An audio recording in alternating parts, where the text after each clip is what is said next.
here in chamber and those of you who are joining us online. I now call to order the October 25th, 2021 special meeting of the Board of Aldermen. Please join us in the Pledge of Allegiance if you would. I pledge allegiance to the flag of the United States of America and to the republic for which it stands, one nation, under God, indivisible, with liberty and justice for all. Do roll call, please. Alderman Morose. Alderman Morose. Yes, here. Alderman Osteen. Here. Alderman Ross. Here. Alderman Rucker. Here. Alderman Becker. Here. Mayor Albery. Here. All right, we do have a quorum. Moving on, unfinished business. There is no unfinished business on tonight's agenda. We'll move directly into new business. The purpose of tonight's meeting is budget workshop, the first of three, to review the 2022 operating budget, draft number 1. From a board perspective, we have talked in the past about reviewing the budget at a higher level than what we have done in the past, not line by line. So we'll try that with this budget starting tonight. Keep in mind, if you have any questions, we'll have plenty of time as we go through the document to ask questions, so please feel free to ask. All right, with that in mind, and I'll turn the meeting over to the city administrator to cover the preliminary document. So with what the mayor had in mind, this year we were trying to do things in a little different order. I tried to incorporate different comments that you guys have made the last couple years about going in order, more summaries. So you'll notice a few more documents in your draft budget that you may have not seen in years past. I tried to break up the 3 workshops and what I thought was good different discussions, and if we end up needing a 4th workshop, we can certainly do that.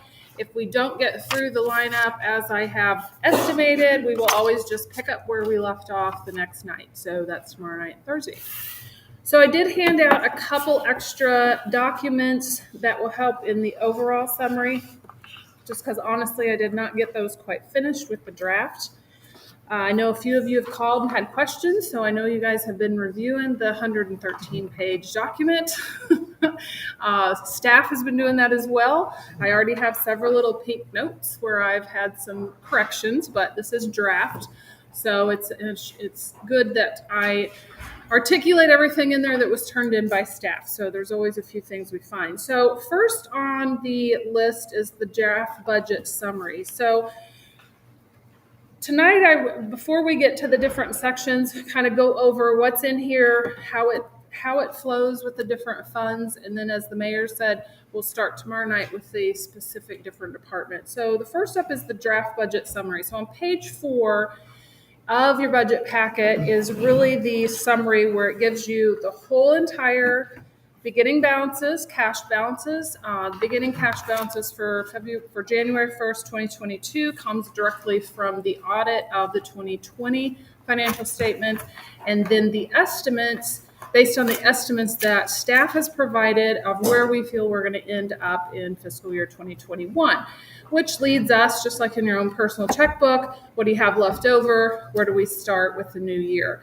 It does go through their total revenues, the different categories of expenditures, and then cash and equivalent balance as of December 31st, 2022.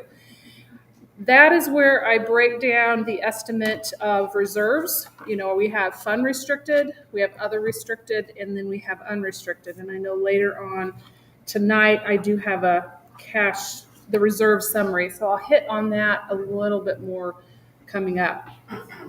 This year's budget total, all funds, is $31.295 million. Revenue is $28.4.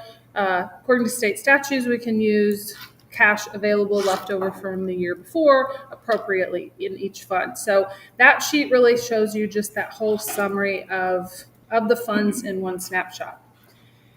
The second item I handed out tonight is my infamous cash flow. It's a very Large document, I did add an extra year to it. I'm going to hit some highlights and then answer questions on that. Kind of give you an idea of my forecasting, how we forecast and how we estimate the future years. So the first half of the document goes back to fiscal year 2016 actual expenses, leads all the way up to year-end 2021 estimate. That's the light blue column. So that will correspond directly with your draft budget. That's based on where we were at on actual expenses as of September 30th with those financial statements. And then staff is asked to estimate what they're going to spend October, November, and December. Once the draft budget goes out, just so for your information, that's when I ask staff, your fiscal year 2021 estimated year end is pretty much your spending plan for the rest of the year. Because if there are major changes to that, that changes how much cash is available for next year. The yellow highlighted column is the fiscal year 2022 budget. That will correspond directly as well with your draft budget that you received. So then the forecasting is from fiscal year 2023 to fiscal year 2027. And some of the forecasting is very specific. So I'm going to really start from the bottom up. Transfers to other funds. When you see this in between different funds, those are very specific to the needs of those funds. For example, ambulance is subsidized by general fund and general fund only. Lacey Fine and Grand Glaze funds are subsidized by transportation fund. CIT fund can subsidize other funds, but they're specific to capital or water and sewer debt only. So when you do see transfers, my forecast is based on what the other funds forecast leveled out on what could be. This portion of the document is a very fluid piece. It changes from year to year. Capital is the next line up. You'll see each fund has capital. That is very dependent. Well, maybe I shouldn't use the word dependent. The forecasting is tied directly to our capital asset planning, and which includes fleet management planning. Several years ago, it was very important that the departments took the time to do capital asset planning for replacement, depreciation or replacement of what they have in their possession now. Mike has done a really good job of working with the departments to get a fleet schedule. So even though that can change year to year, because what we think we might replace, we may not replace in a year, but it's good, just like in your own planning, what do I own? When do I need to replace it? When do I think I need to have some maintenance and repair? Most often it does not include new capital, in other words, new added equipment. For example, the police department having their budget to do body cams this year. That's capital investment that's new, so you wouldn't have seen that in this document in years past, but you will see this in the document in the future as we gather lifespans, how long that equipment will last. So capital is listed, forecasted based on that planning. Some of the funds, for example, in general fund, if you've noticed, I've done capital in just an average because it is so up and down on maybe some specific things. So I did not bring tonight to get into the line items of the capital asset plan. We can certainly do that if you feel necessary to do that. But for forecasting purposes, in general fund, I do an average. If I'm averaging $500,000 in the next 5 years, 1 year we may spend $400,000, the next year we may spend $600,000. But it's all about that, what's in that document that we plan for. O&M and personnel. So when it comes to forecasting O&M and personnel, that is tied to inflation, where we think our history of growth on certain items, personnel, and I know Cindy is going to get into the section of personnel, the changes that are being presented in the budget for 2022, how that affects 2023 and 24 is listed in here. We are at the highest rate of inflation right now, probably a 10-year high. A lot of the data I read on economic predictions is a lot of that may not peak. So we are definitely on an uptick in inflation, whereas the past several years we weren't in that case. So you're going to see a little bit of forecasting higher than, say, if you take the last 5 years, if you do that. Revenues, again, are specific to the fund because each fund is really its own bucket, and some funds can move to one way and some the other. When it comes to general fund, majority of our revenue for general fund does come from sales tax, and I actually have that. In 2022 budget in general fund, 66% is sales tax. Overall, citywide, sales tax is 46% of all our sources of revenue. So I'm going to touch on sales tax first. So we've really seen a year of blessed double-digit increase in sales tax. I am predicting the year for sales tax to be up 17% over the previous year. That is the highest since I've been budgeting, forecasting for 18 years that we've seen. However, you will notice in the 2022, and again, talking about the forecast, we can get into more detail on the revenue for 2022 on down. But future forecasts for those years, I did not forecast that that's going to be sustainable. If it is, great. When it comes to revenue, in my opinion, it's your budget, but my opinion is to be somewhat conservative because that is your cash plan. That's the money you're planning to spend.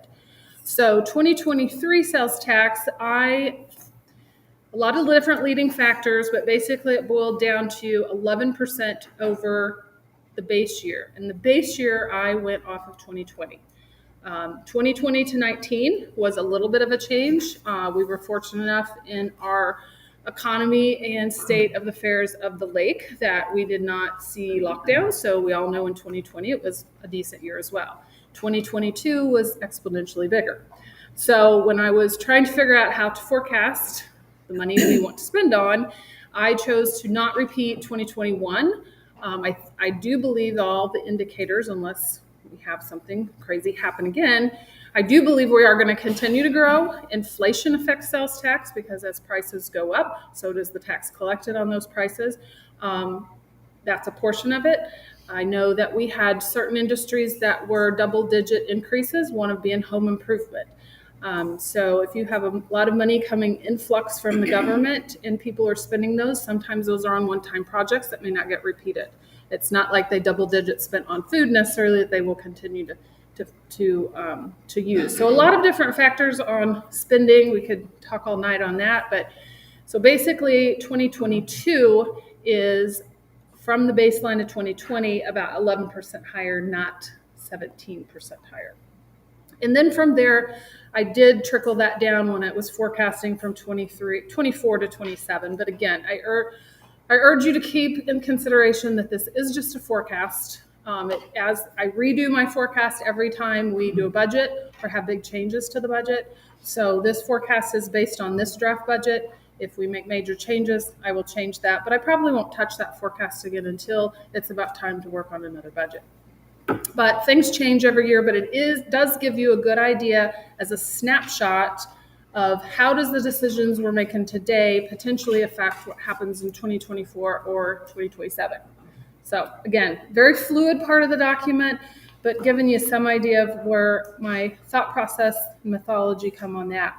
When it comes to fees and services, fees and services for the most part, again, I'm going to use general fund as an example because that puts it in a little perspective. Although sales tax, I'm estimating will end about 17% over fiscal year 2021.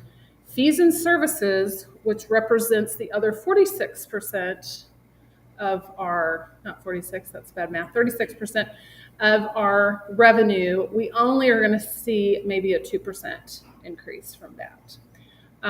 Fees and services are very heavy in water and sewer. Water and sewer are not tax-funded funds. They only receive their cash that they spend on that fund by the users. And our user growth has been very slow.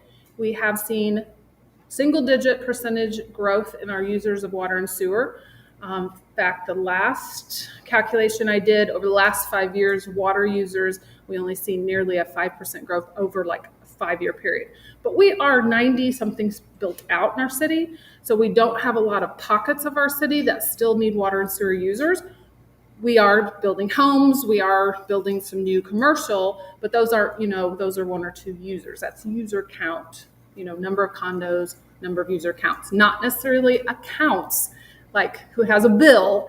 It's the users of those accounts, because a lot of times we will have a condo complex that has lots of users. So user counts, we've also not done a rate increase for a little bit.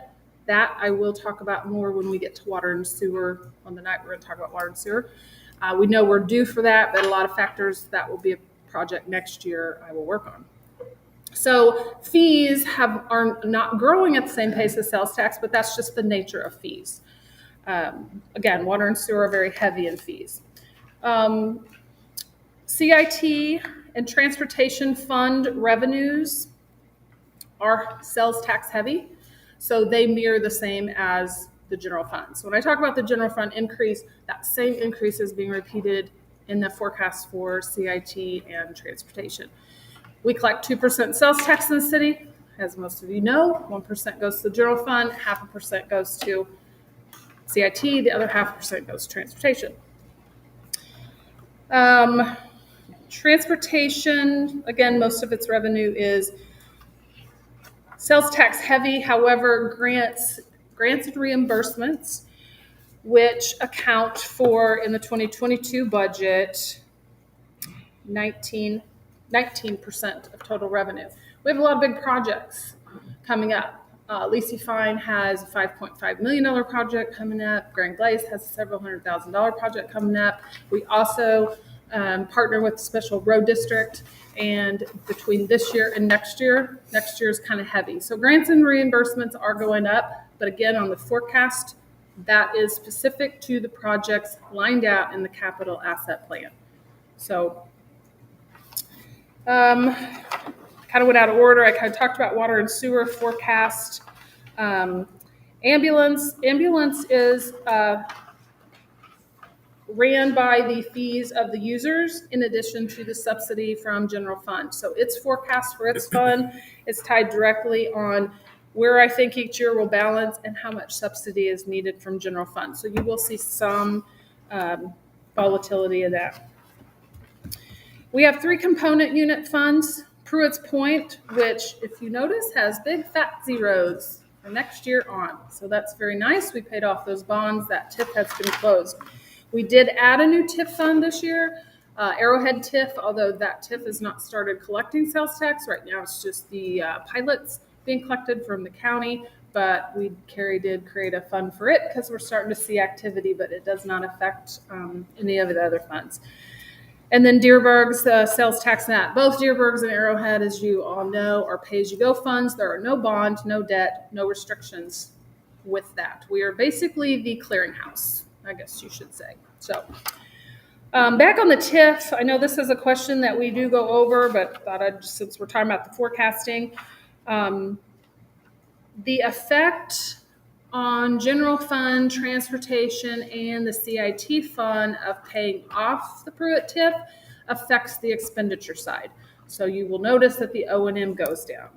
All the sales tax in the city that's collected comes into the city in the funds by the statute, but then we send the money, or we're sending the money back through Pruitt TIF.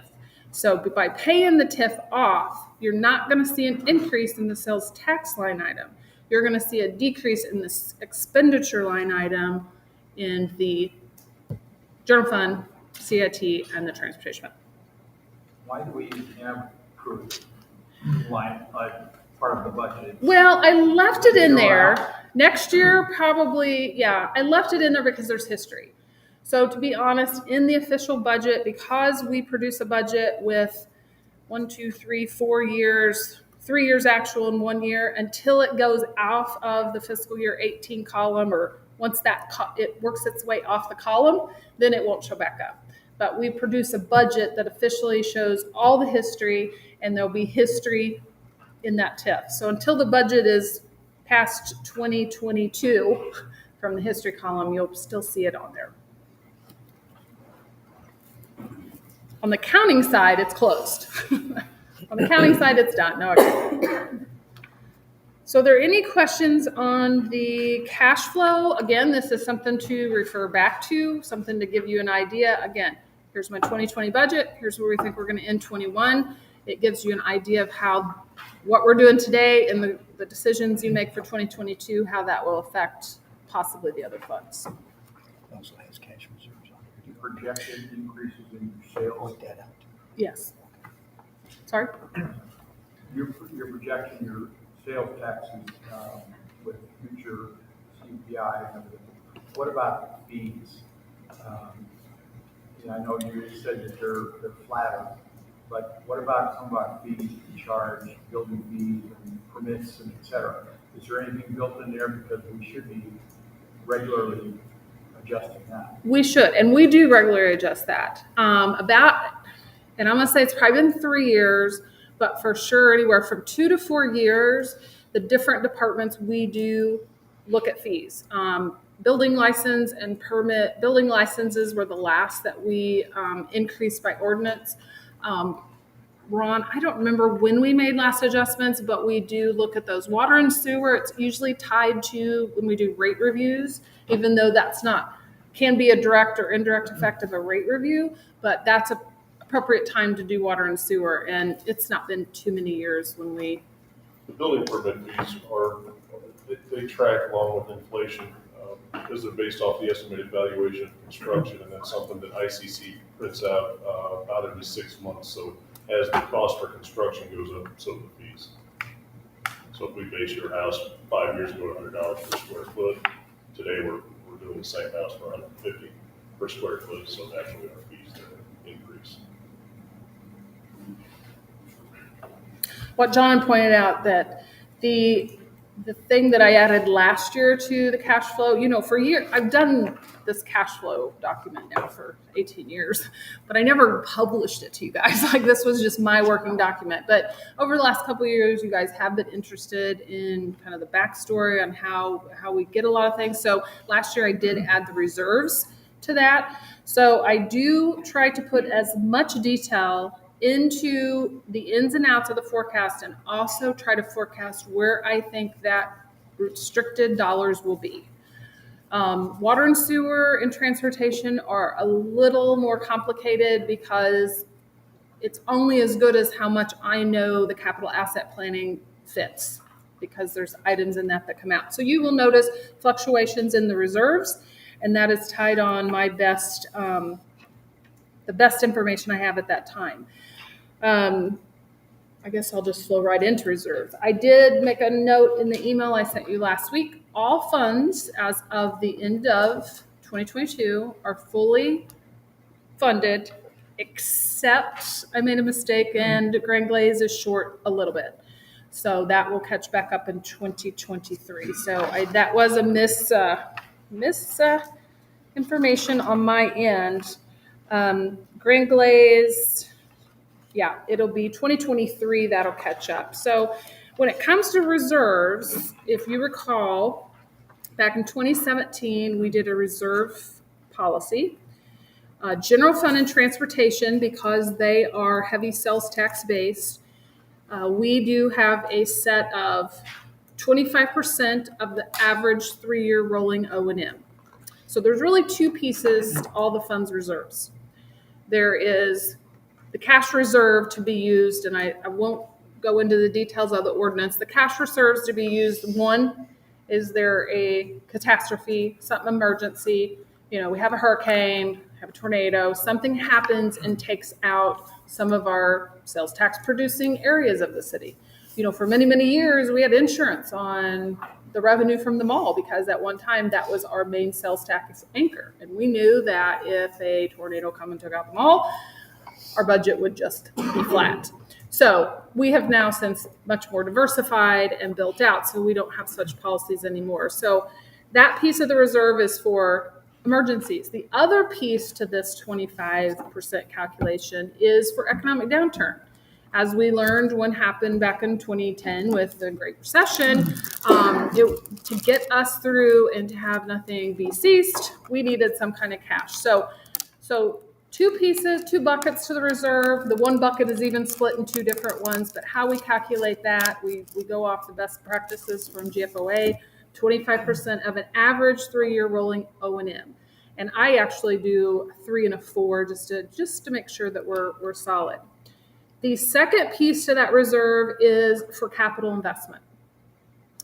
That's where your capital asset planning comes very, very in handy as well. I basically have what you would call maybe a reverse annuity, where if the next 20 years, these are all the things we need to replace. Ron needs to replace the building on the roof in year 2030. Or when you talk about transportation, when are we going to overlay the parkway, which will be millions of dollars? So if you take a 20-year snapshot and your best guess on what year these items will happen, and you put an inflation factor with it, and you put an interest rate factor to it, how much money do we need to put in the pot so we can pull out every year what we need? And there, it's a mathematical calculation. So, for example, in general fund, although we're just now fully funded, so this will actually work a little better, before we were kind of funding it as we went. Let's say $575,000 is put into this interest-bearing annuity calculation, and 1 year you may only pull out $300,000 for whatever your asset plan. The next year, for example, in this year, you may be pulling out $886,000. But the idea is, what does that end need to get based on its interest calculation, based on, we do it everything in present value dollars, but inflation in 5 years, it's not going to cost the same. So that's how we calculate that. So we always have money to pull out what we need different years. So that number will fluctuate. The balance and the capital piece will fluctuate up and down because you're putting in the same amount, but each year you're putting out different. But the point is, you're not in the big long run, you're not pulling out more than you're putting in. So that number can change from year to year. Water, sewer, and transportation, I redo that calculation every other year just to make sure, what we said we were going to do, we did. So those are the two pieces to the fund, or two pieces to the reserve per the ordinance. General fund, when we did the ordinance back in 2017, we gave ourselves a 5-year leeway to fully fund the general fund. So very pleased that we are doing it over a year early. So transportation, water, and sewer have always been fully funded. Again, it fluctuates a little bit. Lacey Fine will be fully funded. And then, like I said, Grand Glaze is about $8,000 short. So it will be fully funded in 2023. Okay. Two questions. Richard. So, from the sales tax projection, which everyone's trying to forecast sales tax numbers, It's like throwing darts on the wall. You're forecasting less revenue than last year. But what you did, if I understand you right, when you are forecasting, I think I'm trying to quick that 11% more than what we collected in 2020. Is that what Correct. I said? Okay. I went back to a base year, kind of taking out the outlier, which in my book, is 21, which is great. And again, if we go through 2022 and we're still collecting heavier, we can do like what we practiced this last year. The board, it's like, okay, little snapshot where we at.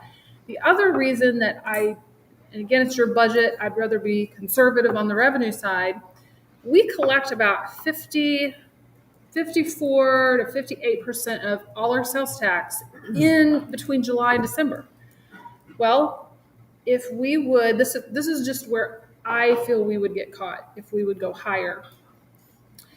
If we would base our planning documents, based our planning process, purchasing everything for 2022 on a high number, we may not know until August how far we're off. We know from month to month because, as you know, you get a monthly report on that. But our majority of our collections later in the year. So for departments that have the ability to go out and spend everything they got approved to spend January, February, and those that just happen to naturally have to wait because, say, projects just aren't going to happen in October, and we have to freeze purchasing, which I did in 2020 because we found ourselves, we're not sure, then you may be creating like the departments, I need to go spend all my money in January because something might happen, they take it away. So I'd rather start lower as we build. And so, You're absolutely correct, Richard. It's like a crystal ball. I don't have that crystal ball, but I tried to put as much leading factors into it that I could. To be quite honest, I'm surprised to see us forecast less revenue. than It last is not normal. But It is not just normal. making sure I understand your methodology, and a lot of people have opinions, but it's close enough. Appreciate it being conservative. So the next question I have is on the reserves. You say we're fully funded in the general fund reserves, and I know we're getting very close to it, and maybe it's because the quote target moved because of other factors, but the original ones that are general fund reserves, the ultimate target was $2,020,000. I'm not worried about $20,000, but it was $2 million. It looks like we're hitting 1.9%. So did that target change? Well, okay, so it has to do with capital. Of course, I did not bring I believe the original in 2017 for general is 1965. But because 1.965, Yeah, right. We're fully funded for this year, I get that. But in the out year, it shows the restricted fund reserves of 1.9. okay, so the original target for general fund back in 2017, late 16, when we did that ordinance, that was 1.965. So it was this is just the one from my operating budget. Anyway, it was a little over the 9, and I will find nope, you're right. 2.22 million. But because of the way, so we have the 25% of the rolling O&M average that we have, which is that first bucket of reserves I told you. The second bucket is capital. So I produced a calculation that says we need to put 575 in the capital. I call it a reverse annuity because annuities get sick. Forget, that's a technical term. But so if we put in 575 each year, which is the calculation I did based on the capital asset request and plan, one year we may pull out 300, one year we may pull out 800, but we're always putting 575. But naturally that balance will fluctuate based on it's a high pull-out year or a low pull-out year. So that's where I got it rounded to 19, and I just evened it out the rest of the years. But you're right, if we're in a year where we're pulling out less than we're putting in, then that reserve may go up to 2.1 because that capital piece naturally will fluctuate based on the activity in the capital planning. But our O&M is gonna go up each year, so But 25% of the O&M. that can possibly change too. And this is the latest and greatest of O&M. Now I do take out one-time O&M just because there's some things, it's like one time, there's not very many of those, but if something's tied to like a grant or something that's not in capital. And you're right. So next year when I redo those calculations, both may change it. So I am comfortable saying the 1.9 is good. My forecast sheet just shows the 1.9 across the board, but you're right, that could still fluctuate 100 or so based on those two factors. And I did not. I'll just say I'm glad the board put in a reserve policy because working hard in all kinds of different ways to try to get there. I'm glad we're all but there, if not there, okay, this year, but close to it at the end.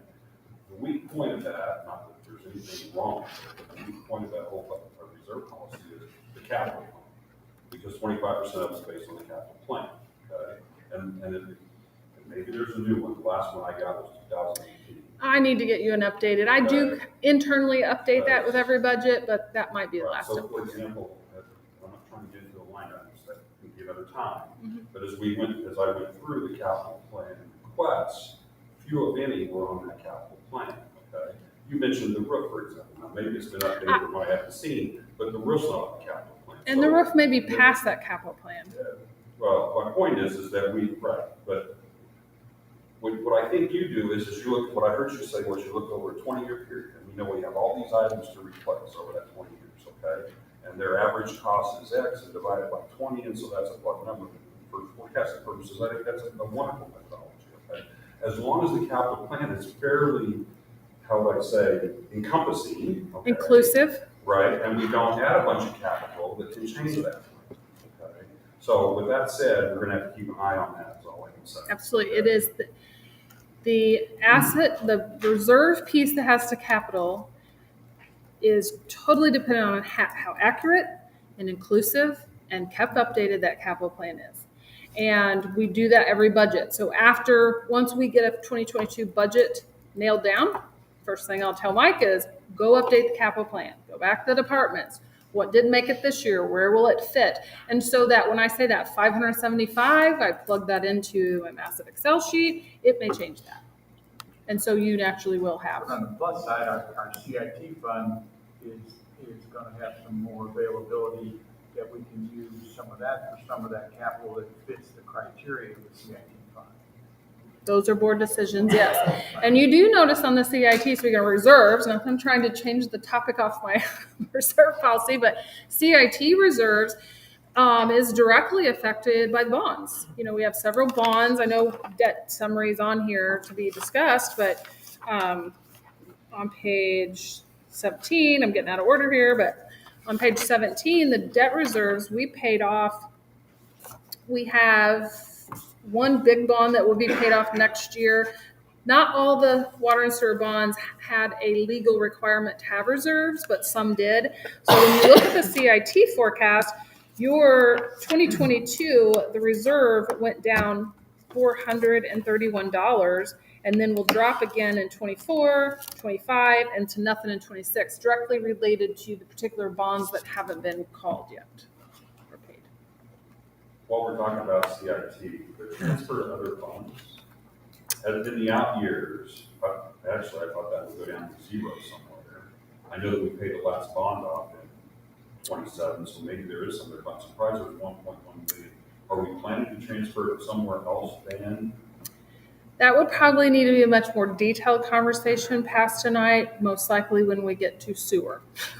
That is tied directly to water and sewer, more so sewer. Sewer has got a lot of stuff that's going to be happening and more plans coming.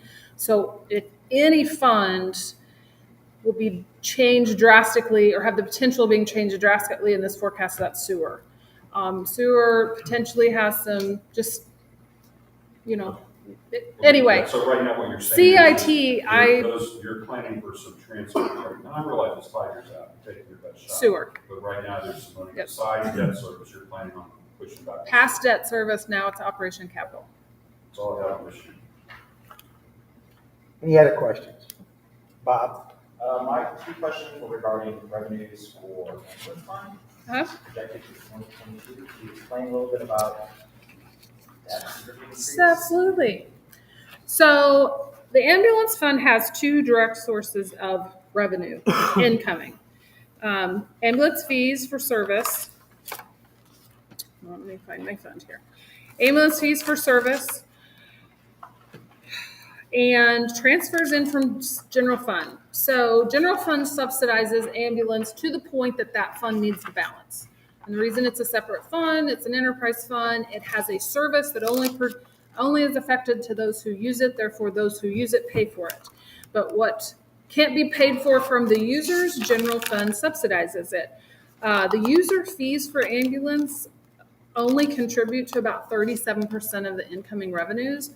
So when you see a fluctuation of I'm going to take 2023 to 2027, that fluctuation is tied to the increase or decrease needed from general to make it balance. Now, we actually had the 832. There's an uptick in the 2022 budget of the transfers to ambulance. In the past, it has averaged about general fund anywhere as low as 265, as high as 400,000 that's transferred out of general fund to ambulance. In 2022, they do have a request for a new ambulance, which is an increase of a capital, so therefore that transfer increased. My other question was regarding Grand Lakes. Okay. Well, Grand Glaze will be tied. The minus fees and services for both airports, grants and reimbursements are big. So the fluctuation from the revenue on either one of those will be mainly tied to what capital projects are coming forth and how much of that will be funded by grants. Majority of our grants from both airports come from state FAA, and they're anywhere from 90 to 95%. Anything else? Anyone else? Let's move on. Good. Why is there no revenue on Arrowhead as it relates to, I guess it's our services? We have revenue coming in from the other TIF projects that basically land in, covers our expenses for what we do in the accounting side of it, but there's none on Arrowhead. Well, we are collecting that, and up until this point, it is flowing through the general fund because they've not started collecting sales tax. So you will see that change out of the TIF in future. But we are billing them. We will be collecting that, and on the CID right now, only because I'm on the CID board and I write those checks, we are collecting that, but right now kind of through general, and then it'll get transferred. But there is a provision in that TIF, just like Pruitt and Dearborg's, that we have admin cost. Anything else, Kevin? All right, let's move on. All right, so I think we covered the cash flow, the reserves. I even jumped down to debt. So the next three items, we have the overall personnel system, which I know Cindy is going to have most of all that data. We'll go over O&M and then capital, but to get into the details the other night. So if there's no further questions on all those items I covered, we'll just move on to personnel. Page 5. So this year, and I'm just going to explain these sheets that are in the budget, and then Cindy can explain the differences. So page 5 is a summary of all personnel expenditures. These are all funds citywide. There's really no point in discussing different funds of personnel because it's all city employees. We just have to have certain funds pay for their certain employee expenditures. So the 2021 budget column is in blue. The 2022 budget column is in yellow. I do have a difference between budget to budget, but I think the most important column that you guys are interested in is what is the difference between the fiscal year 2021 projected cost for personnel and difference on budget. And overall, that is 17.7%. Cindy is going to explain it's a combination of things, plus how that fits in on some pay plan and classification changes that we want to make. The next two pages, page 6 and page 7, are employee counts. Now, page 6 is personnel schedule from 2018 to 2022 full-time equivalents. This was something new that you would have seen last year in last year's budget. Why it's important to compare full-time equivalents is how much work equivalent to full-time is the city growing, expanding, contracting. We could have 10 part-time employees, but they may do the work of 2 full-time employees. So this is not people count. Corrected, they don't call body count. It's not people count. The next page is your people count. So from full-time equivalents from 2021 to 2022, we are asking for 3 full-time people total all funds. So that's how you read that sheet. Page 7 is the actual person count, not how many hours they work. And some departments share departments. And I know I have a couple, I found one typo where it should be 1.5 on, it was on the past page. It was just my decimals. So I will correct that. But on page 7, that outlines how many full-time people, how many part-time people, 118 total employees, 18 of those are part-time positions. So that's the differences between those two pages. The pay plan on page 8 is the new pay plan that supports the changes Cindy are going to explain, new levels, new minimums, a few title changes, but not too many because we had, as Cindy will explain, and you guys all heard Thursday, we had jobs benchmarks so we could reassess everything. The next couple pages are the org charts that just break down in detail. And those are my pages for personnel. I will let Cindy explain the differences between where we ended 2021 and what we're asking for 2022.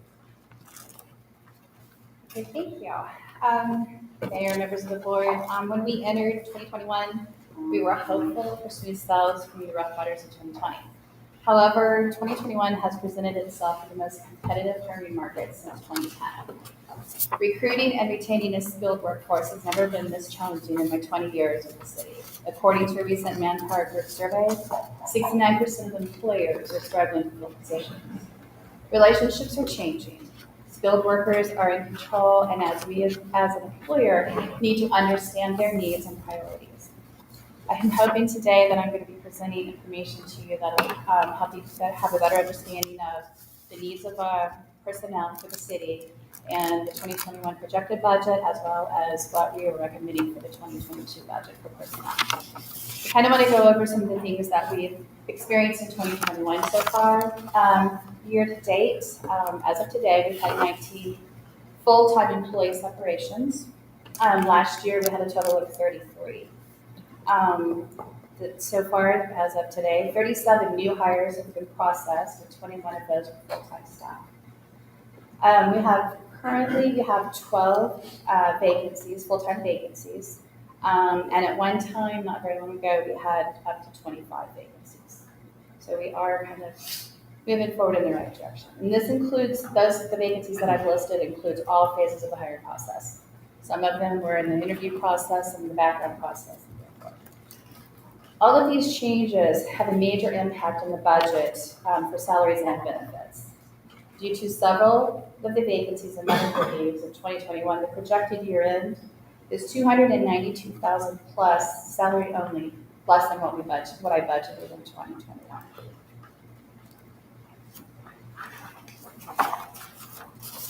Personnel recommendations for 2022. I'd like to keep our focus on 4 major areas: the pay plan structure, the pay plan compression, additional staffing needs, and benefits.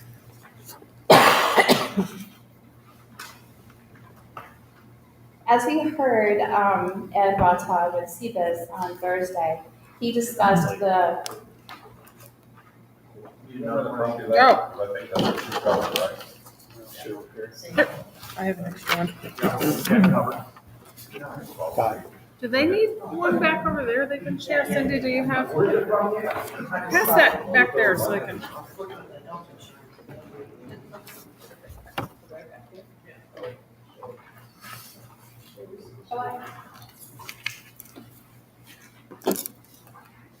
Okay.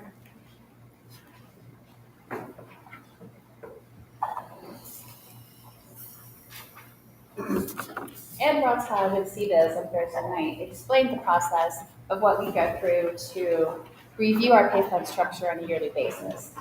However, this year, because of the competitive hiring market, the city asked that we benchmark all of our full-time jobs instead of a fifth of them. So, as our city ordinance dictates in section 125.050, the city ordinances are reviewed annually to compare the salaries of the public and private marketplace. This year, the pay plan consultant recommended adjusting the pay plan structure itself approximately 3.83%. So what I have budgeted this year is adjusting the minimums and the whole structure, which would be the high end as well, 3.83%. This year, the city asked for the base positions to be benchmarked to determine the appropriate pay level. Positions with progression levels, such as public works technicians 2 and 3, and law enforcement, corporal and sergeant, were not benchmarked because they're automatically put into the level right above them. The consultant recommended a change in pay plan levels for several positions that I've listed there, and these recommendations are included in the 2012 budget.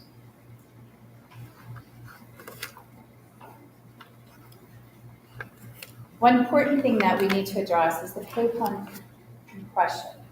When we continue to move the pay plan itself, the structure itself, it compresses the salaries of the current full-time employees that we And so another recommendation of the pay plan consultant is to consider budgeting additional dollars to alleviate the salary compression that we're seeing.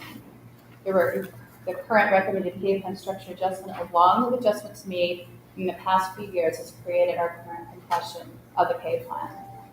With the recommended adjustment to the pay plan structure, there is only 8 employees that are above the midpoint of their pay level. Last year, after we did the 8% adjustment, there was 16 that was still above it. This year, we're moving that down to 8.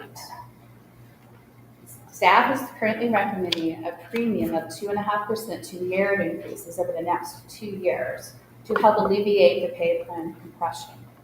It is recommended the premium be considered in the future when adjusting the pay plan structure.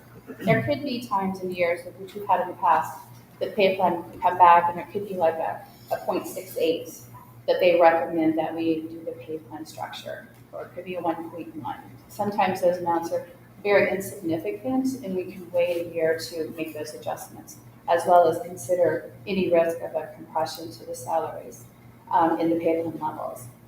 The current pay plan merit percentages by our ordinance are based on your quartile.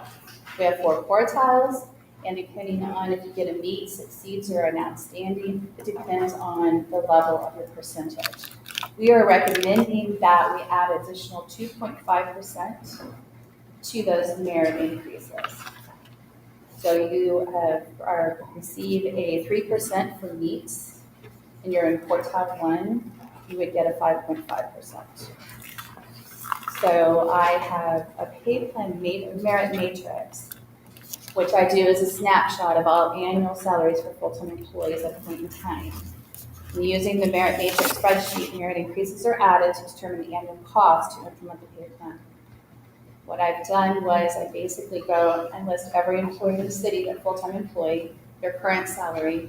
I adjust the pay plan levels according to the recommendation from CBIZ. And then I also have to, based on like history, kind of guesstimate what an employee is going to receive. They're going to receive a meets, an exceeds, or an outstanding. And I do that based on their last 3 years of history. So majority of the time, it'll be pretty accurate. There's going to be some fluctuation in that. Details of the 2022 salary budget are, there's 100 full-time positions. The pay plan structure has been adjusted 3.83%. There's been a premium added to the merit increases of 2.5%. We have adjusted the positions to the recommended pay levels as recommended by the consultant. This is a cost of 6.1 increase in full-time salaries at a cost of $271,266. That's included in the 2022 budget. Anybody have any questions? Okay. So my question is, all good ideas before you just about to stop, but how will, so page 6 to 7, exhibit 4A that I asked about last Thursday night, which shows the dot plot of where we are compared to where our employees are. Right? And it's a, for lack of a better term in my mind, it's a elongated bell curve. We're way too far up with that midpoint. And so in my mind, that should be pretty, that whole midpoint should be a bell curve in general. In other words, we should have about half of our folks over the top, or at least at or above it, and about half of them at or below. My concern is, and maybe does this push us there within 1 to 2 years at the most? Because it doesn't feel like, based on the way I kind of look at this, being that most of our folks are 10 to 20% below the midpoint, that this is enough to push them. So my concern is that while we're making progress, when we move the bottom up and then we have an extra 2.5%, we're really not going to push that bell curve to where it really needs to be. We're just going to push it a little bit. That's my perception, but that may not be accurate. So I'm curious your thoughts. No, that is accurate. My current thoughts are is that the reason we chose 2.5% is because of the cost of implementing the plan. It would be great if we could move it at 3.83%. So I did a cost analysis and I did a model for a variety of different percentages. And because of the cost and whatever it was, we decided on the 2.5% over several years to do that. And we don't see, we don't see the 3.83 or the 8% that we saw last year. That's highly unusual. So if we look at it and we do this in 2022, we might see that it's a 0.83.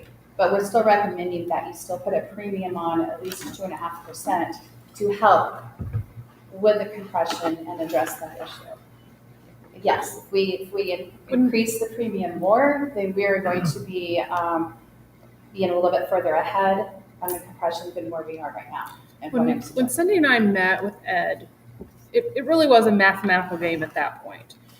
It was recommended, I mean, it is. It was recommended to him and Cindy, I may have to go back to my notes, whether it was 5 point something percent, but I remember 5%. He said that will get you a good start. And I was like, well, let's run the numbers, see what 5%. But we also know, and he made a good point, is we don't know where this, are we peaking? Is it going to get a little better? And so Cindy's correct. We're like, okay, well, what if we bite this off in 2 years? We know the board can't decide for 2 years, for future budget, for other budgets. But if we do that in 2 years, like Cindy said, then you're reevaluating kind of like, okay, what happened with the pay plan? How much did we move our dots? But the first option was do it all in 1 year. But that, instead of 2.5 premium, I'm going to say it was rounded. I don't know if we just rounded it to 5. I would have to go back to the actual minute details, but that said, well, let's see if we do 2 years, not knowing for sure, will this level out a little bit? We know it won't go back down, but Cindy's right. We had a big 8% increase recently, and that was not very unusual. So what does it change? And then maybe the second year is, more or less, but the very first option was to 2.5% premium, 1 year, one time, and then go back, assuming you'll go back to the matrix that you started and reevaluate and see where you are. But Cindy's right. It was, what are the dollars? We're still seeing some changes. The market's still a little volatile. The bigger that percent, the more you move the dots, Richard. Oh, I completely understand that. And this isn't, we've got money to move salaries or buy lots of things. We're projecting to buy lots of things and move salaries some. At the end of the day, when I look at this, it's a bit subjective, but predominantly our employees are anywhere from 10 to 25 to 30% below midpoint. And so 2.5% premium each year on top of it isn't going to get us there very quickly, especially from what, of course, you can't predict the future, but all indications are pay plans in general across the economy are going up at a faster rate than in a long time. Okay? So let me ask this question. The pay plan structure adjusts at 3.83%. I'm not sure I understand what pay plan structure means. When I first read that, I thought that meant the salary ranges. Is that what that means? You got your floor and your ceiling. Okay.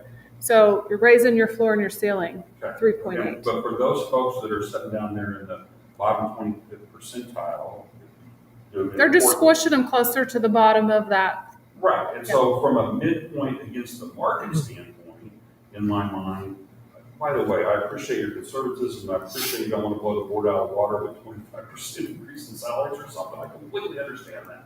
But the reality is that I'm not convinced we're doing enough. Okay. And so with that said, that may cost us somewhere else. Okay. Many different places it could cost. But I'll just say that I don't think we're doing enough for salaries. Although I think this is a great first start and a great proposal to get us started, get the conversation started.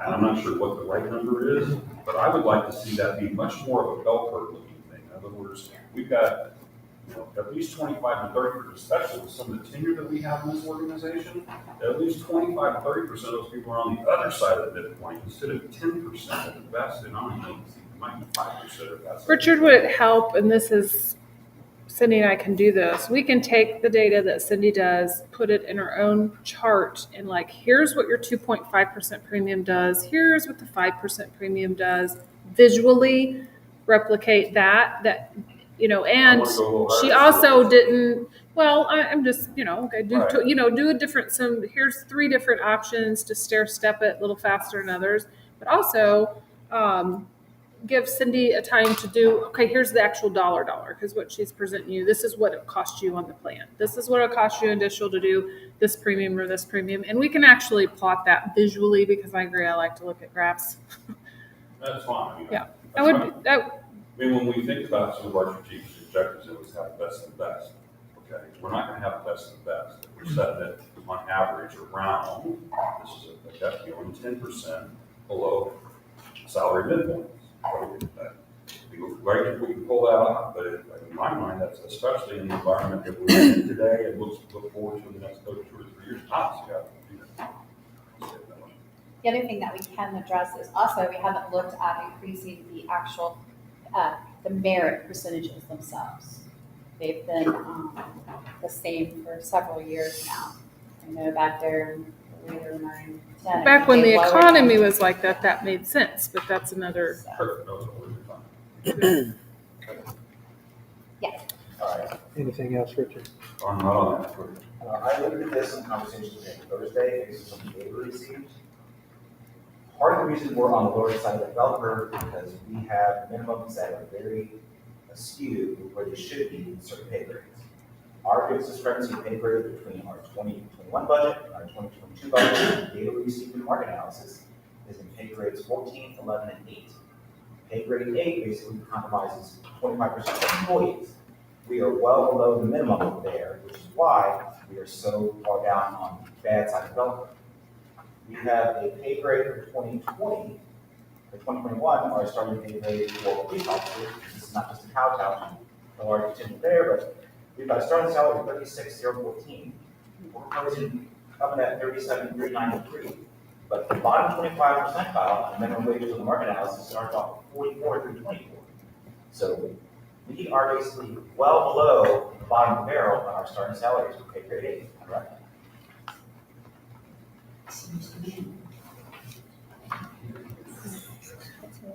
That was, I'm referencing the exhibit 1 from market analysis. Well, and you are seeing that difference in the floor because that's moving the pay plan, you know, So and then the what I'm same. saying is we're at 36, But not only do we need to move the pay plan, but but we, minimum, bottom 25 Right. percentile starts minimum wage at 44, which is pay grade 8 range, which is police officers. That is the large percentage of our employees. That's why our bell curve is so steep. We start off well below where they should be. So you're talking about the midpoint of 8? No, I'm talking about the minimum, the starting salaries. Our starting salaries correlate to the minimum bottom 25 percentile of the market analysis. So 25% are under the minimum starting salary of 44. We're thousands of dollars below that. So- At that 25 percentile, we've got to be at least the bottom 10% of the market analysis study for people with that position. So what we need to remember is that the pay plan levels, the ranges, or you've got people, they've gone into the midpoint, and then they've taken that percentage below and the percentage above. That minimum is, we can bring those minimums up to where we feel comfortable with our current, like we did talk about the current lake areas, the 2 counties and the law enforcement taxes, we talked about that, but they did not see that in their actual surveys and everything that they were looking at. They also look at and they contact or they work with other ones. I know that Lake Ozark just went through a lot of this as well. But we aren't locked in to the minimum starting range there. And the way we don't practice that. Right. Our practice is we look at to see what is going on. We adjusted airports and communications officers just in 2021 to address those issues that we've seen changes in the the local markets here for those positions. So we did adjust that in the 2021 year as well. But even if we're starting between the minimum and the mid, we're still underneath the percentile averages, correct? Well, our midpoint is the market value of the position. So if anything below that is getting an individual trained. So based on their experience and everything would be where they would be placed. So we can come up with a practice, and the chief and I have talked about this, of saying, okay, as somebody coming out of the academy for a law enforcement officer, this is where we're going to start. But if you have, 2 to 3 years, we would go in. That's our minimum starting salary. Your minimum starting salary, minimum, and I say minimum anywhere from 0 to 5% minimum, is really you build on that with experience. And this is where, whether it's police department, public works department, all the way up to any of the management team that's been hired. You know, what does your job description say your minimum requirement is? And if you have more than that job description minimum required, then you should be brought in compensated according to that. So for example, the job says you have to have 2 years progressive experience in X. You need these 3 certificates. That is the minimum job requirement for that job. So somewhere between 0, 5, and we've even pushed to 10 because of what's going on in the market, we'll bring them in. But you have somebody that's more qualified to do the job. Maybe they don't require a bachelor's degree, or they have 10 years progressive experience. That is going to count for something, which does get them in to the midpoint. But you keep moving the floors and the midpoint faster than you're moving your tenured employees, that's where we are. Because we've had a lot of happen in the last 24 months. That has never happened in the market in 20 years. Right. But just because it says on our pay plan that that's the minimum, when I think I'm hearing. It's not always just a not where we're black starting and white very many blanket. people. And it's probably not, Kevin, but once again, pull up the charts and say, okay, why are more than 50% of our employees between the low end of the minimum and the midpoint? Right. Because yes, we can say, this is the minimum, we're not starting at that, we're starting at a higher range. Wait a minute, based on the market analysis, that's still what it's not. Oh, I agree. I agree. with And that. that's why we're Get us to that mid- giving you an option to here's how we can start fixing this. Not going to fix overnight. Here's how we can start fixing this. And where's that magic point to do the first year? And right now we can get you more examples on dollars for other percentages, because you also have to keep in mind the matrix as well. So, if you give an employee that has in the past gotten the, say 4.5%, I don't know, wherever that falls on the matrix, and now you're going to give them 7%, how often do you need to do that? Well, what effect will that have this time next year when we're talking about the next year budget? How does that change that graph? How fast does it move those dots in the graph? The other thing we have to remember is the pay plan and the difference between being above or below the midpoint also has direct bearing on our turnover rate and the attrition and everything going. We have had a high turnover rate in the last 24 months. So that's bringing people back below where you've lost, some tenure and everything that people were in the 3rd or 4th quartile. So like people that are retiring and everything that have been up there, they're individuals that have filled those positions are coming back in at the 1st, 2nd, 4th, 2nd. So we have had that was impacted by our turnover as well. You're going to expect new staff to be somewhere on one side, but like Richard said, we've got staff that's been here 10, 20 years that pay grade 11, 14. like- But I did see the recommendations, it's a lot of the people that are in the scale of 11 or 14 are being recommended for some increases because they're well below what it should be based on their tenure. And the other thing is our tenure, our average employee tenure right now is 7 years. So it's just that's the average. 7, Across the entire organization. yes. Do you have a breakdown of department heads? What's the average tenure? No, but I can get it for you, and I've done that breakdown in the past before by department managers versus. Yes.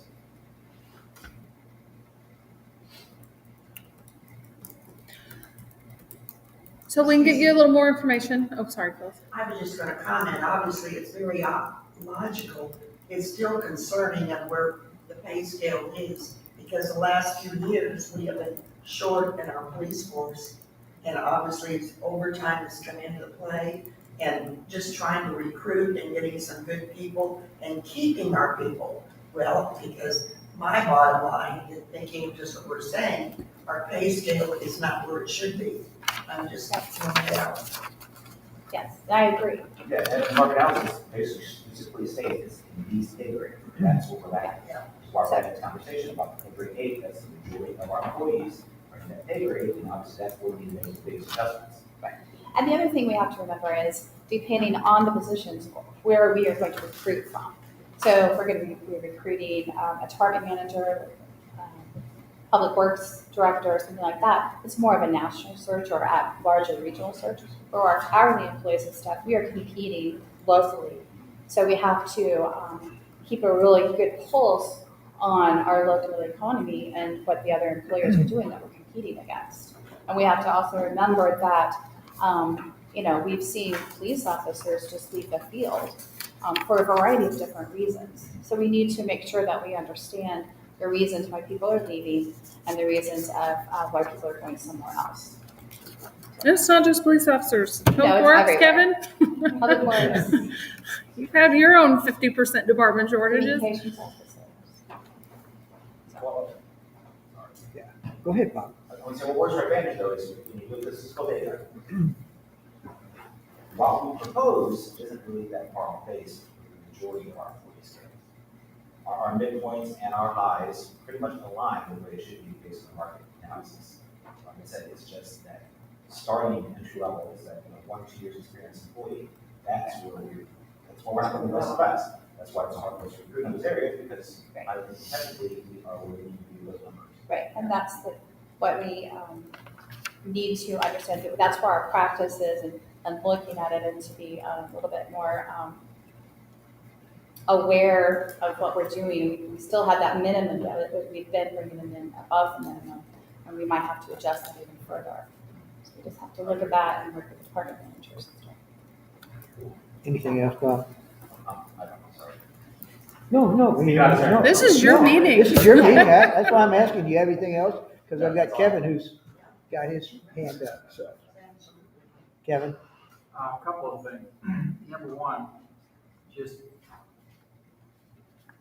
there's a hiring problem all over this country.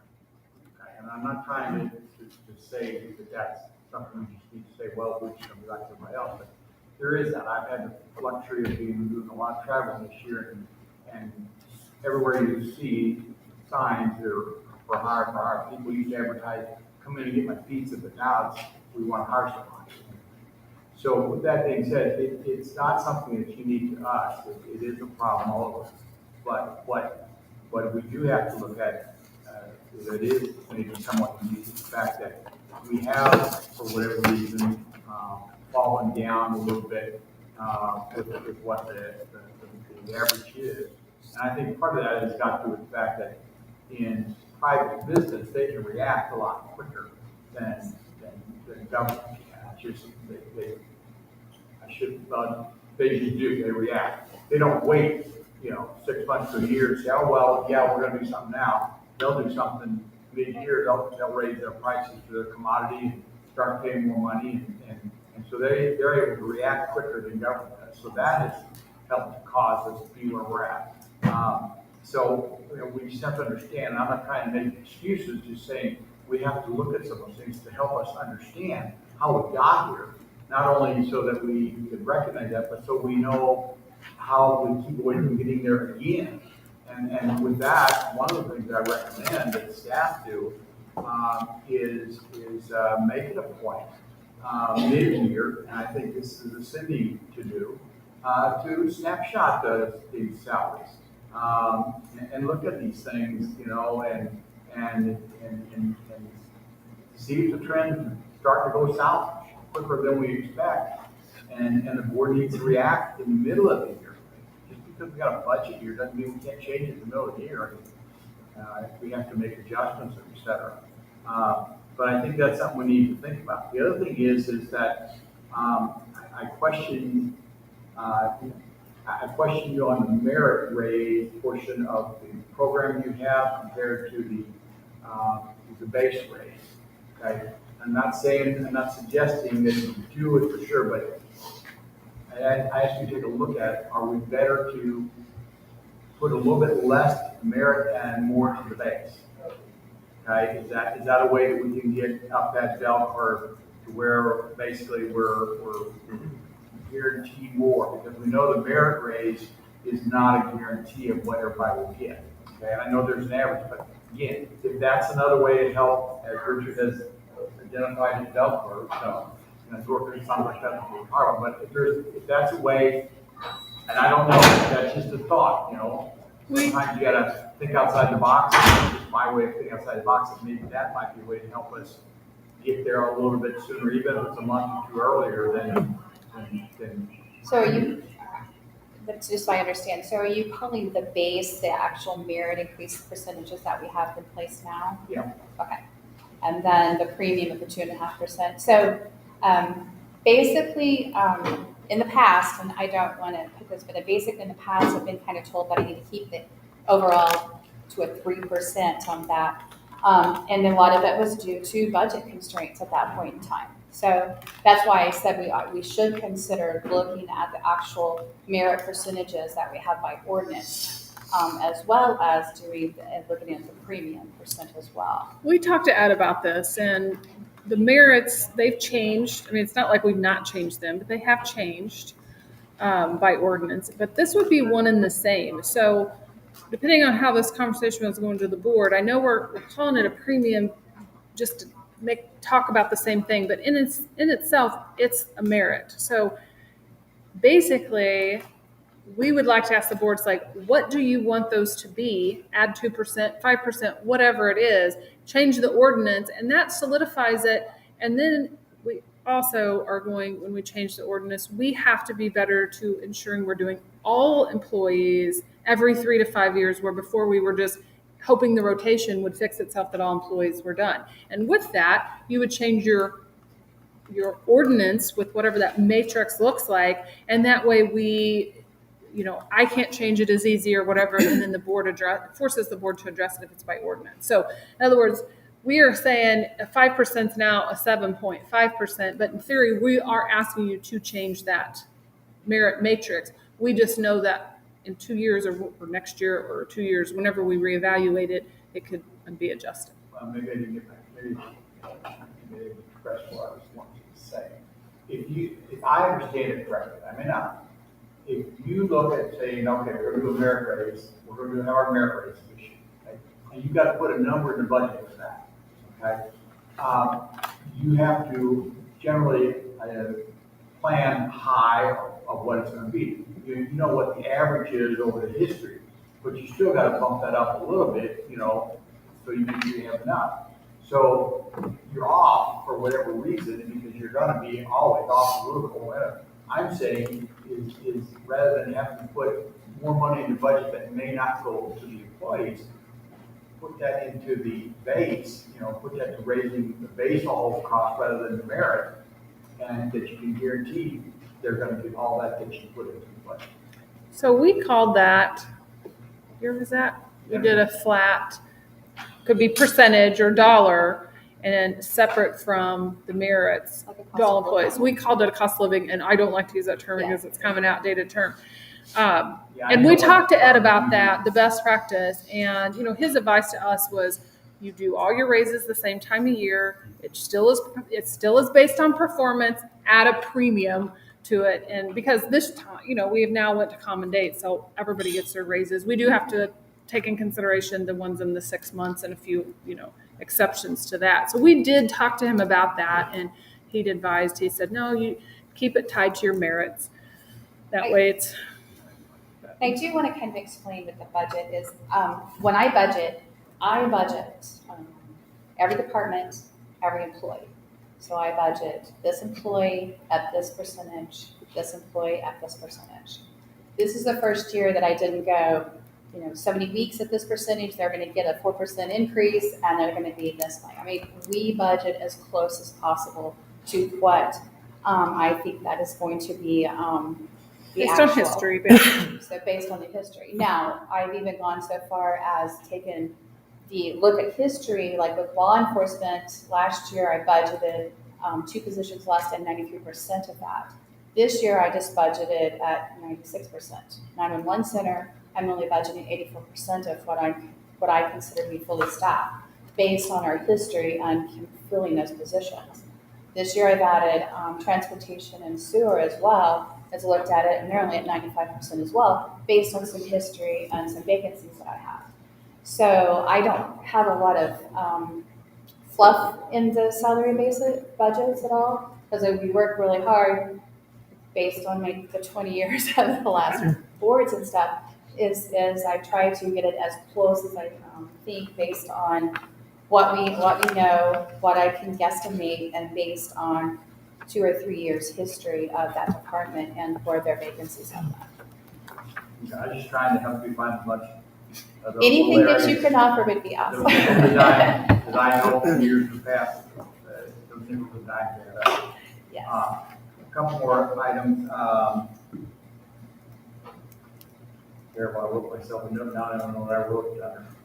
I can't read my own writing here. But the other thing is that as we look at the budget, and this is something that is very difficult, I know for staff recommending and the board, we see that we need to do something with the salaries. Okay? As we do every year, this year we see that we need to do a little more than what we've been doing because of what has occurred. I caution everybody that, try to find that fine line between, okay, no more capital replacement, no more replacing your chairs, no more replacing the carpeting, no more painting the wall, no more doing none of that stuff. We're putting all the money into salaries, And I also caution the other way and say, well, we don't give a dang about salaries. We're putting all of it into capital, and we're going to have them all do everything and the prettiest thing there is. Somewhere there's a fine medium there. I had the luxury of working for government and have worked for some government agencies that we didn't have a very nice facility, and we had pretty good pay. That was fine to an extent, but then after a while, me, that got old when I was able to work at an organization that had nicer facilities and nicer vehicles and nicer things, nicer tools and all that stuff, more safety equipment and all that. That gave me a little bit better feeling. And yeah, there for a while, my salary wasn't as good as I would like it, but I felt good about the job. I felt good about going to work because of those things. So it's difficult because each and every person is going to have a different sense of what is good for them. And I think that I heard Alderman Ross say, well, maybe we've got a lot of stuff that we're spending too much stuff on stuff, and maybe we need to spend less on stuff. Well, maybe, but again, let's be careful. Let's don't go the other way and paying good money, but the equipment and the computers and everything else, and the air conditioning quits, and just all those things that can occur. So finding a happy medium is not easy, but that's what we have to try to do. Yeah, I agree. Human resources is all about balancing for the employee as well as the employer.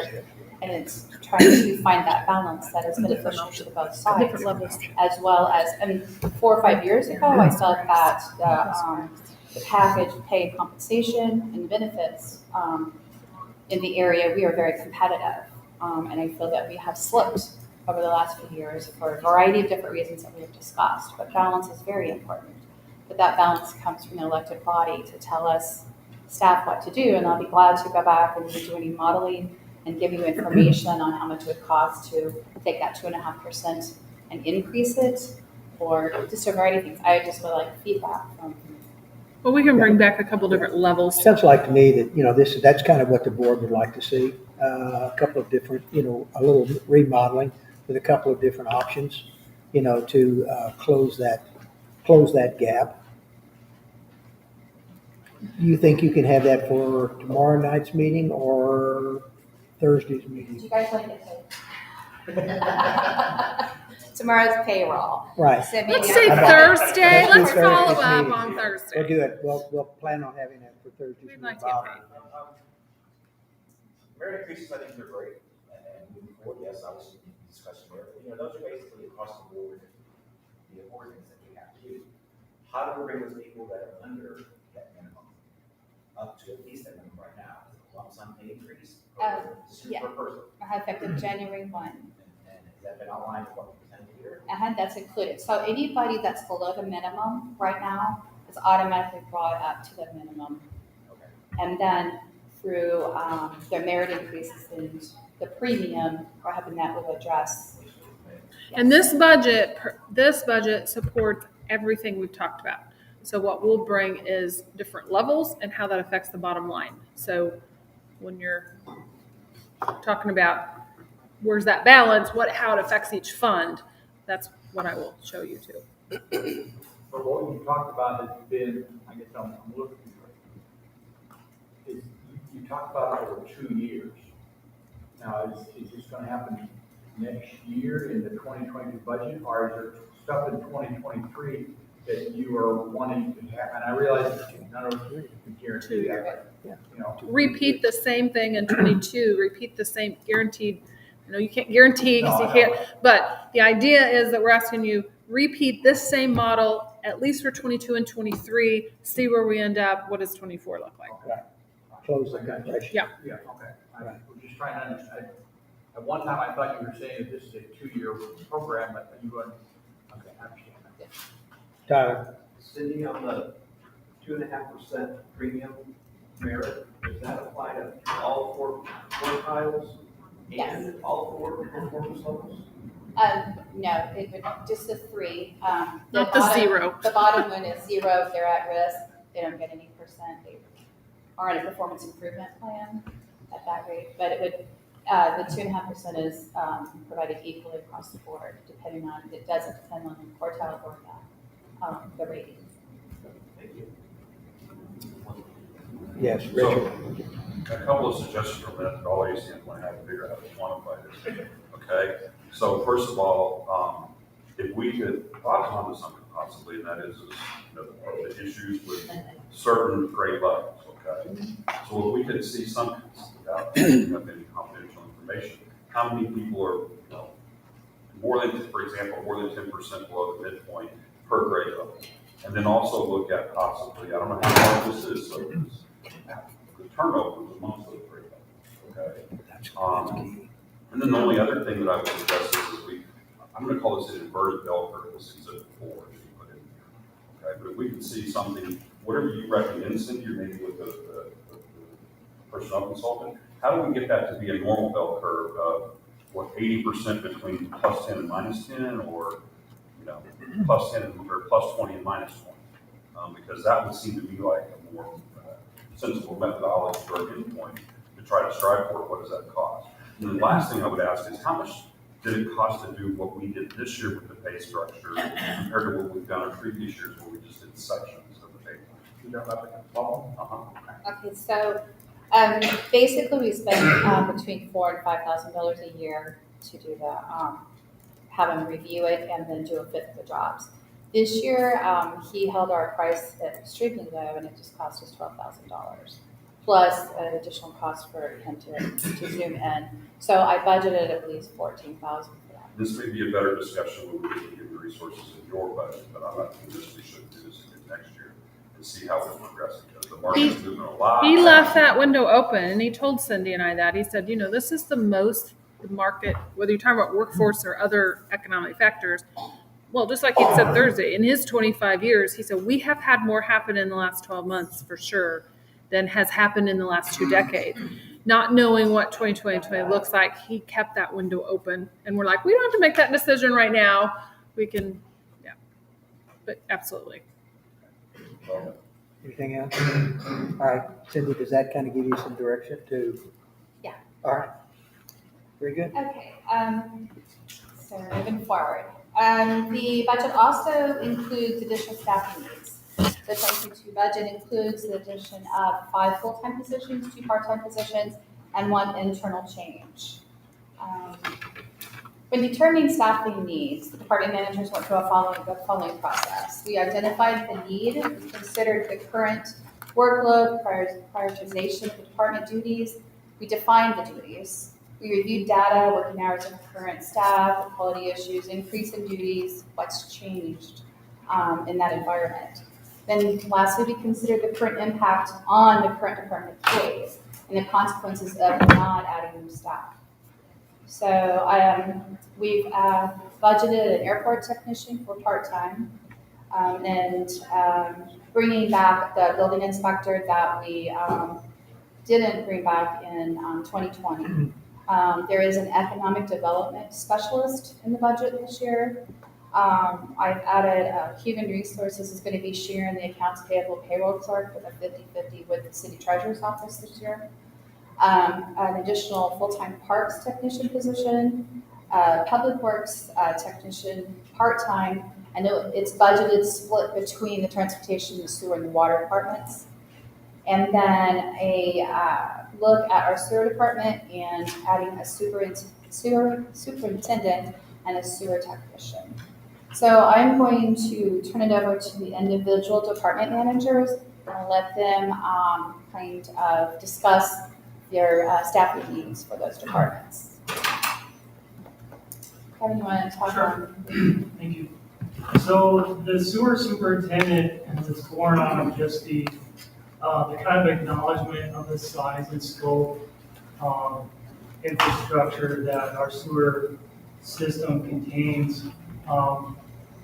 We know that this system is spread out. It's 1,300 or more stations, and when I got here in May, it became really clear that that department basically needs full-time administration.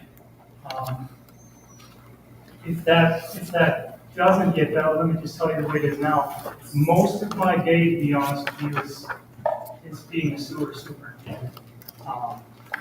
It's not really fair to the sewer department. It's not really fair to the water or the transportation department either. So it's just born out of necessity. A number of you have been to seminars with management, and ideally you're talking about now sewer foreman which is what we have now, sewer foreman, water foreman, transportation foreman.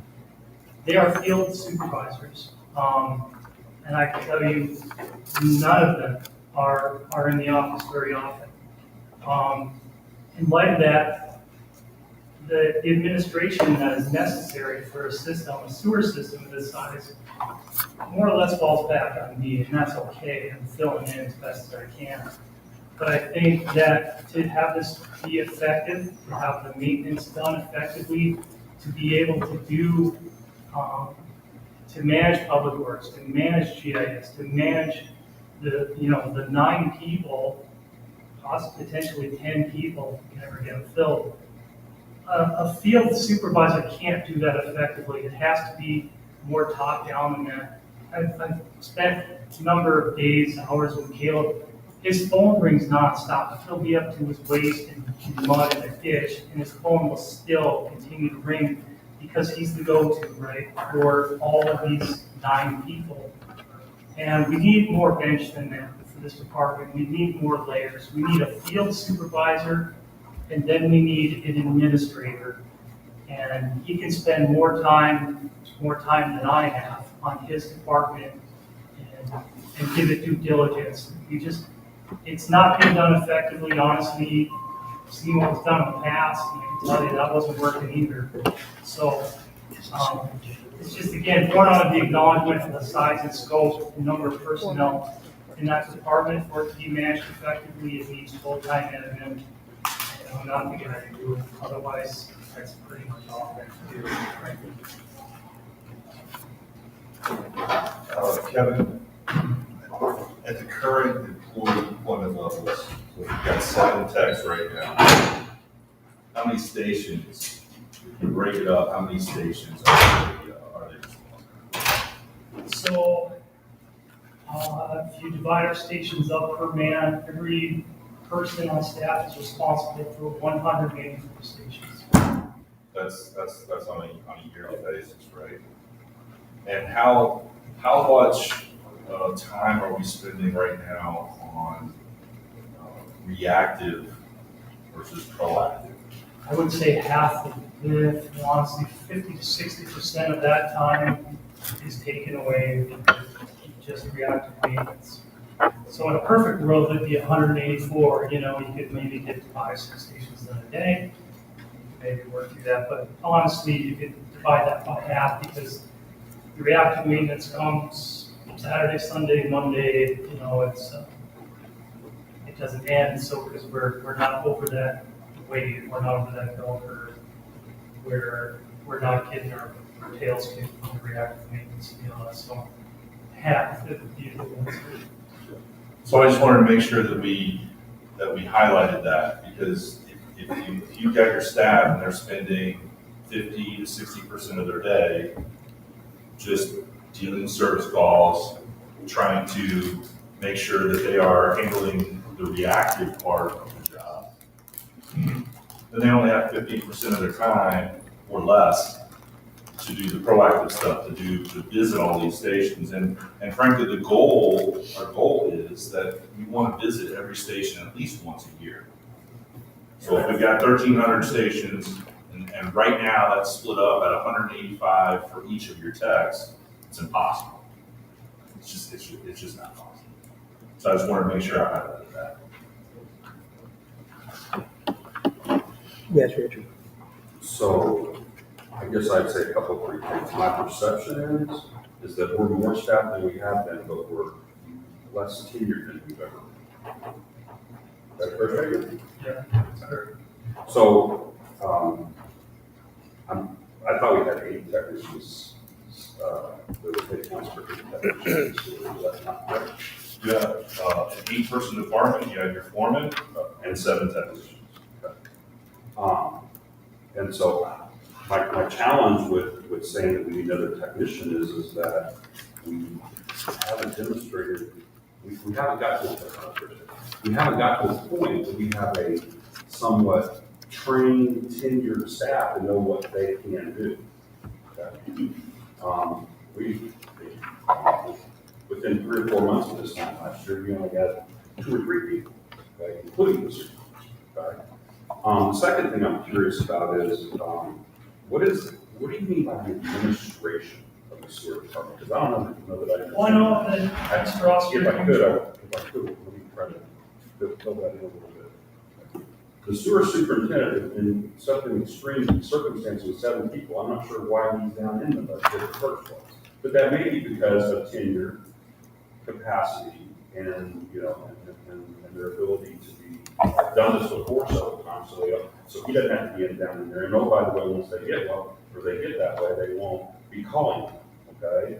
And so my concern about this is we're creating this larger department of sewer. We're not sure we need a D4. We know we need it today, but we have to give them those folks the time to see what they can produce.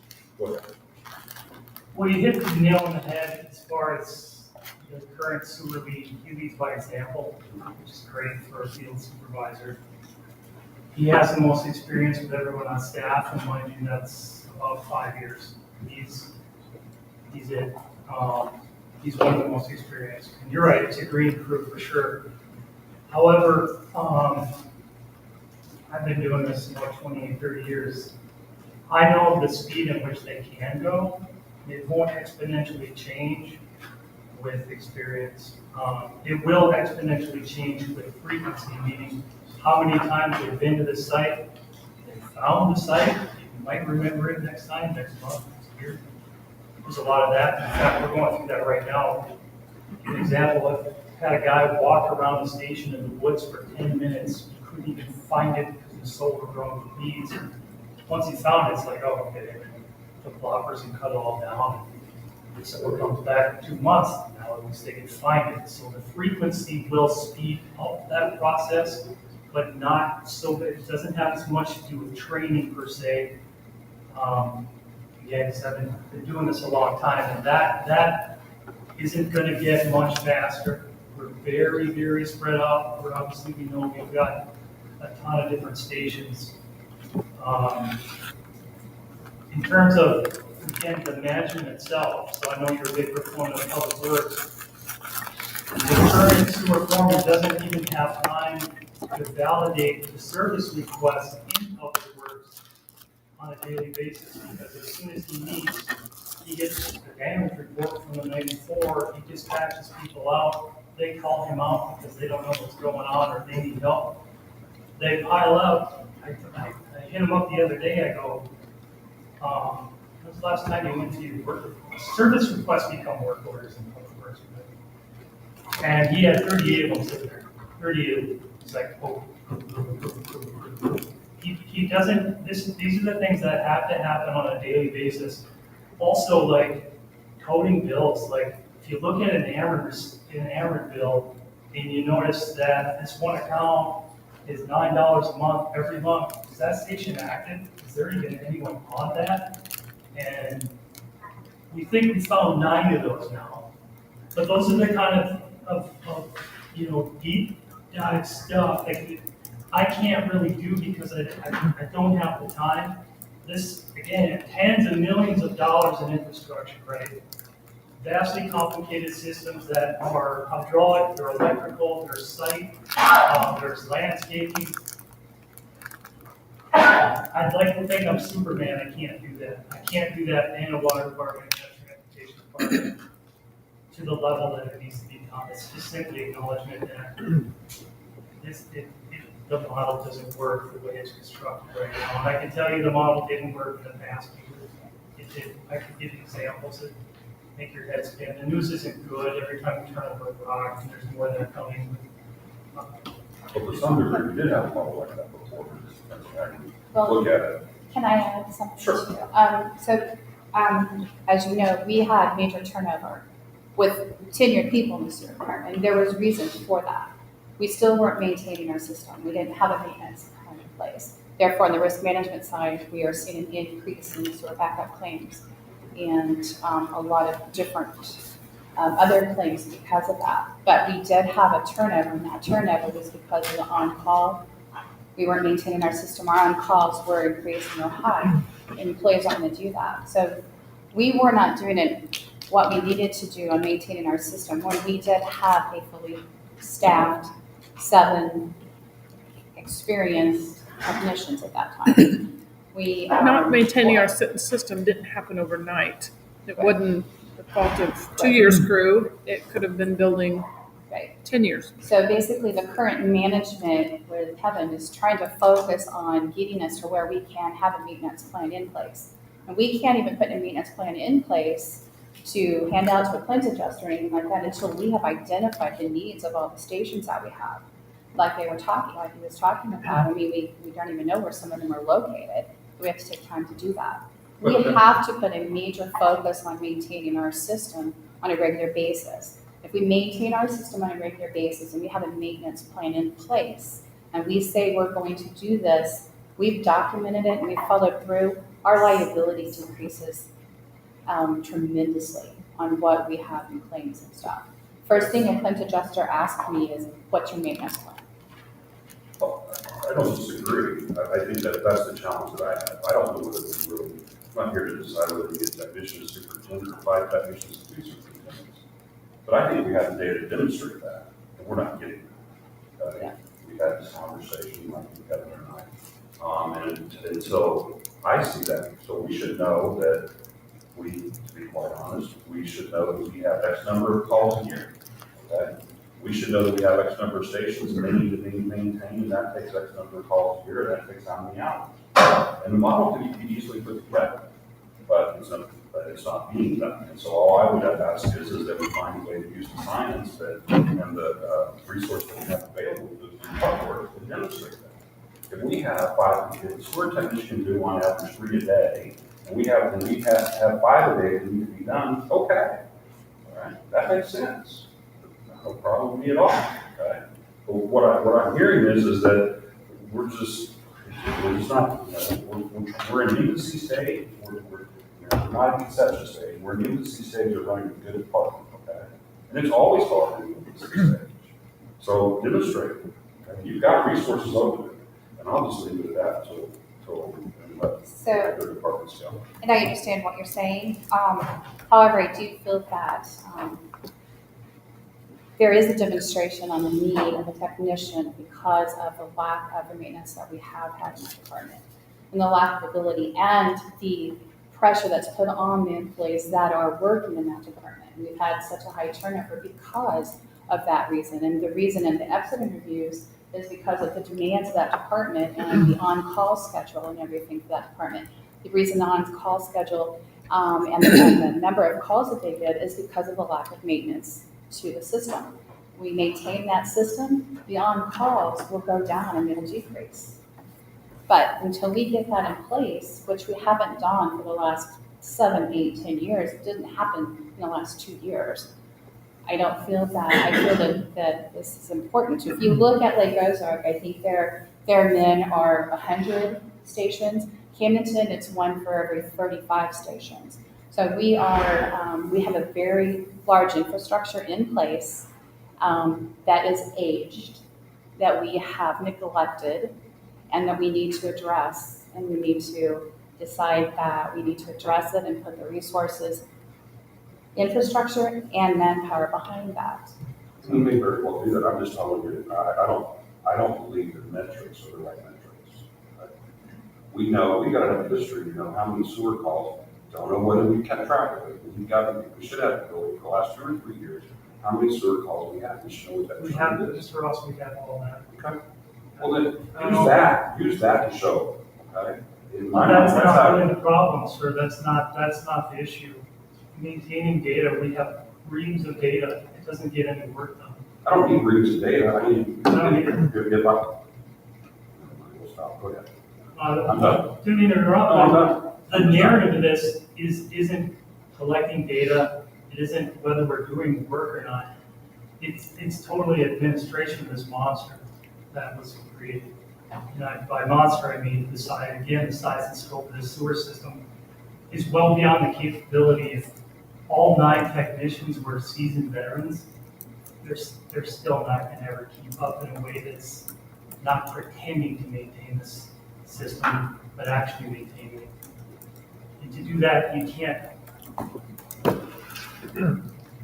I would just remind, you know, Cindy just said what Lake Ozark and Camden are doing. Our guys, it's 185 stations per person versus 100 that is split up between how many personnel in Well, no, there's 1 per 100 in Lake Ozark, and they're pushing it, and they're having difficulty keeping up with that.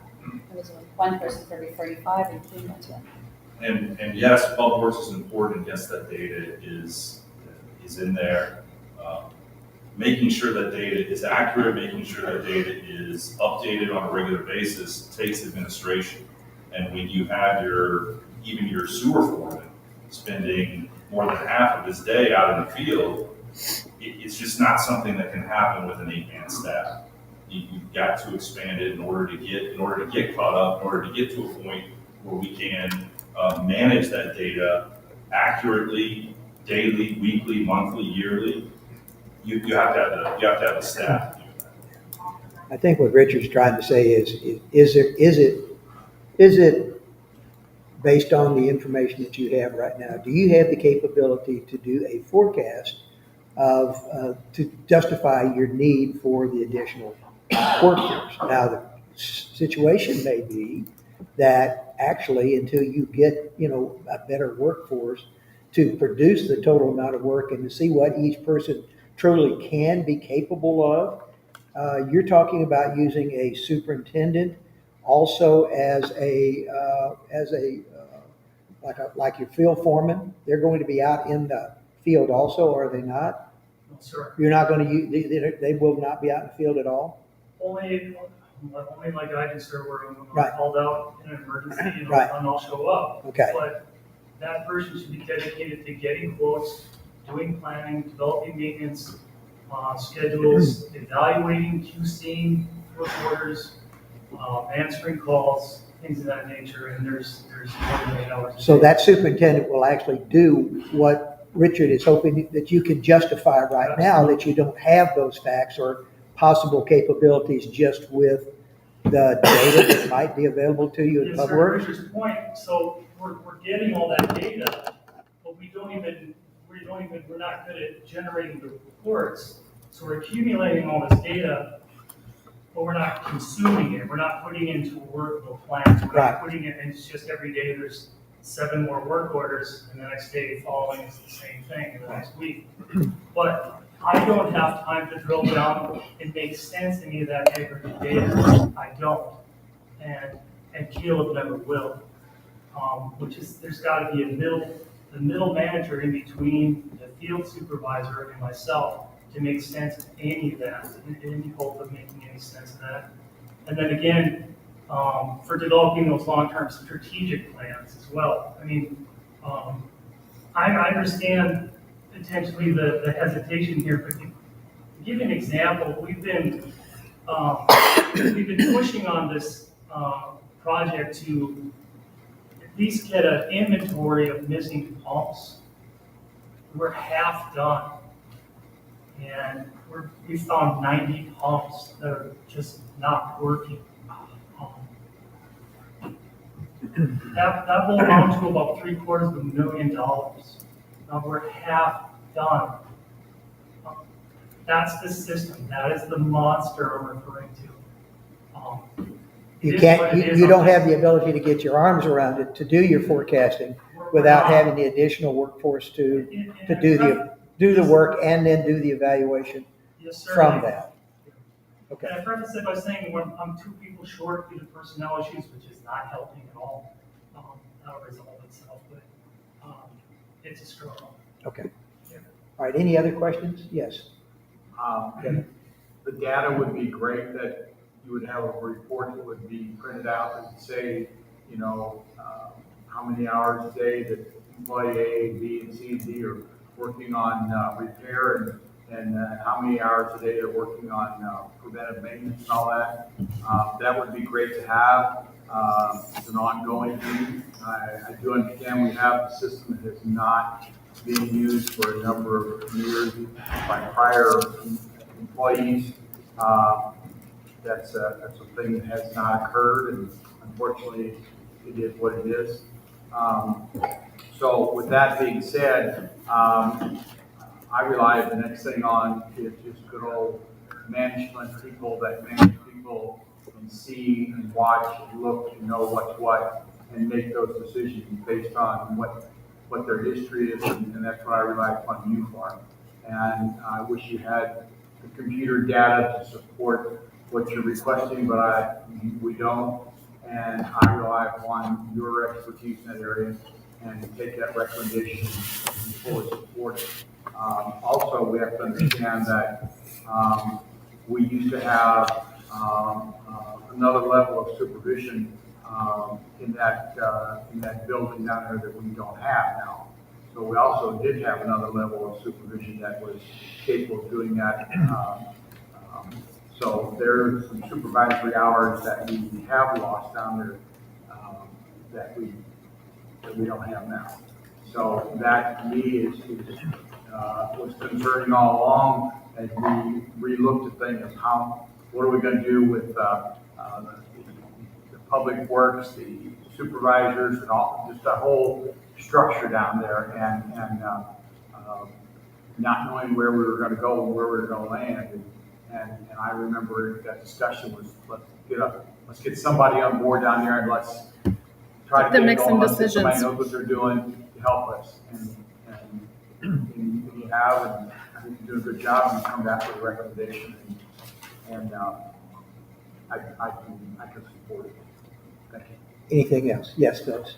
Well, I just think, overall analysis is, we have known several years ago that we were in distraught Public Works, and we lost the Public Works Director, and there we were crippling, literally.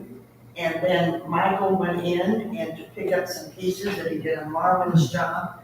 And it's called, all of a sudden we're stepping up, we're trying to catch up, and it's been a long time of things that needed to be caught up. And I'm certainly not there, but it just seems like overall, we're just trying to pick up the pieces from where it was left 4 or 5 years ago that got left ignored or not done right. And so, I'm sorry that somebody has to step in, and I applaud Kevin to start picking up the pieces and trying to do the best, and just like what Mike did. Anyway, we'll just do the best we can and see what we can do with our pay and go forward. But it's been unfortunate the way it has been under the operation that it was not done right initially.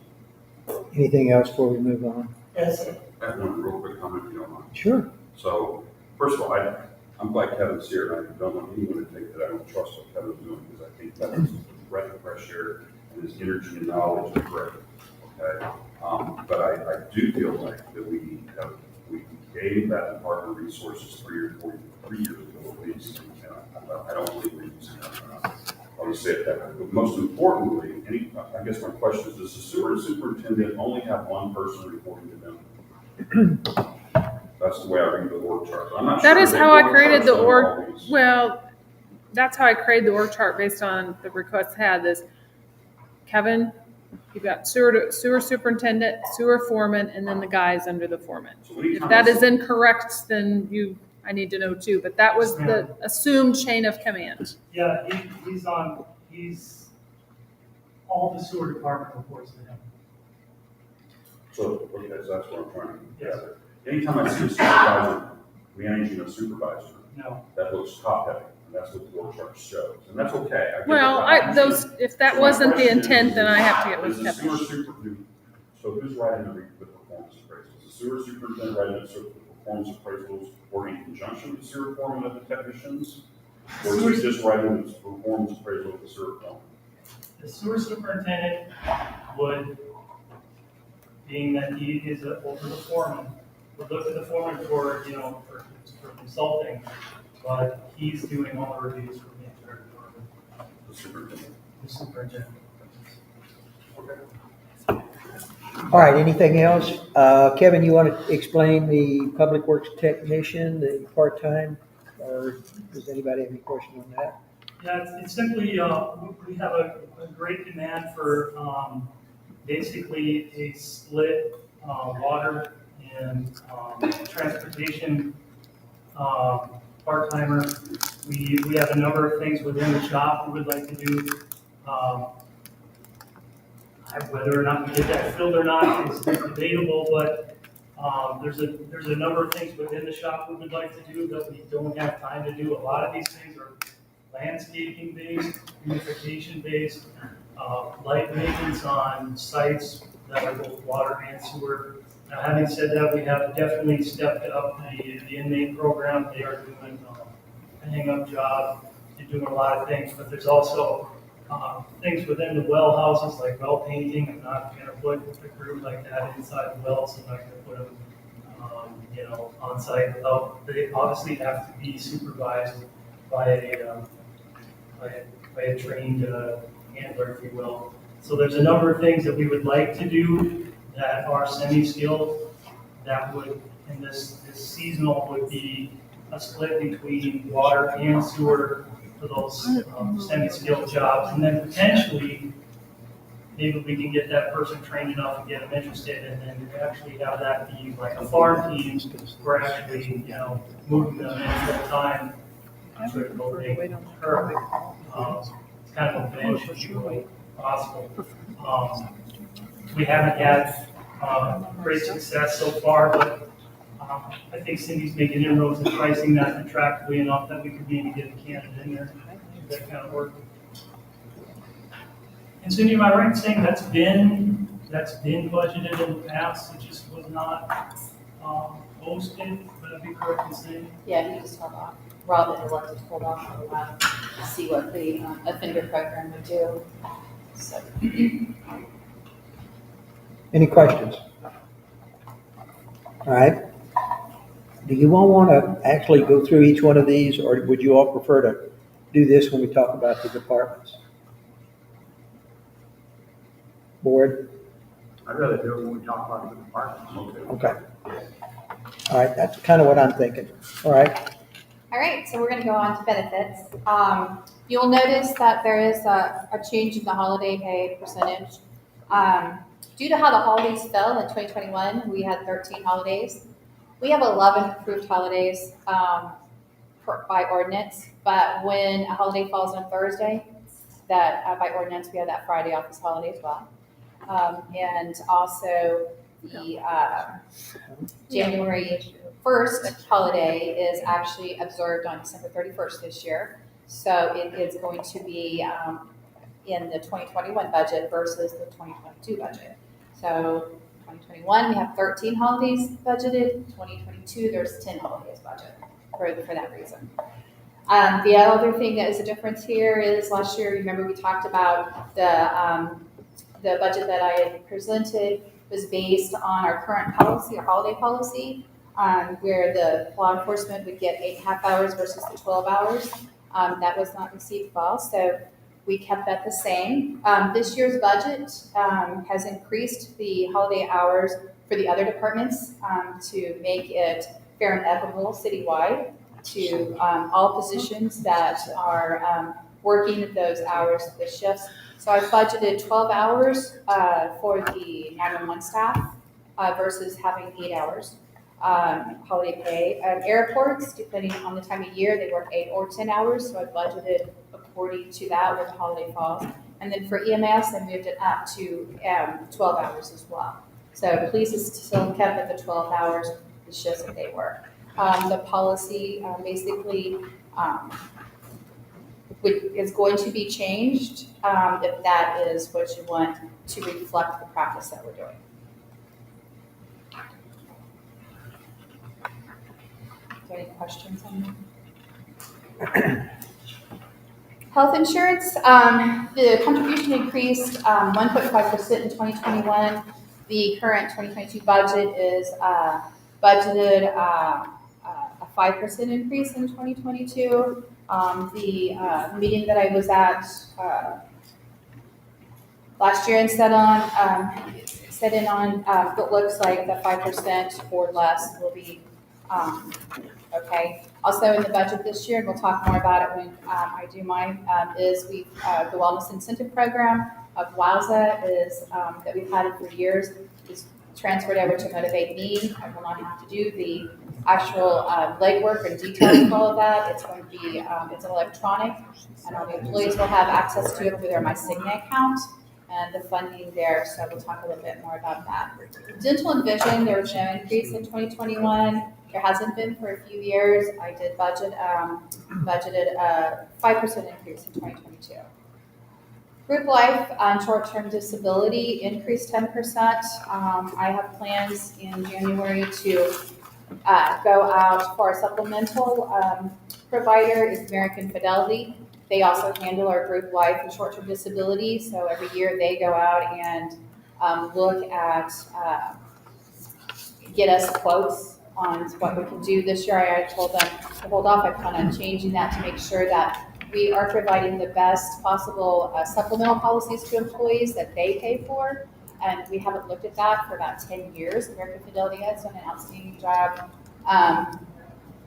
providing the supplemental policies and providing the claims and everything. I haven't had any complaints, but I have been presented by several other vendors and providers saying that they can maybe provide cost savings for those policies. And I feel that it's our due diligence to look at that to see if we can offer the employees better rates for their cancer, their accident, their additional short-term policies and stuff. So I'll be doing that in the first quarter of 2022. There is no cost to the city except for the group life and short-term disability, and that will be looked at the same time as well.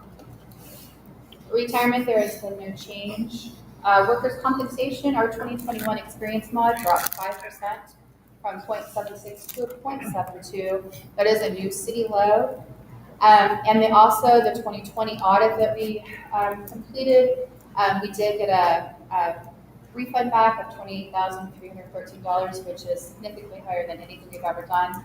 But it all reflects on the salaries and everything that was in the 2020 year 2020.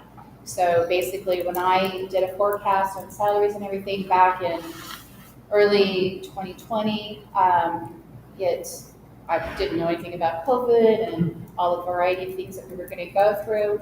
So this year, I have budgeted a 5% increase. I don't see that we can stay at a 0.72 for very many years. It's kind of low for us. We've been averaging around 0.76, 0.77.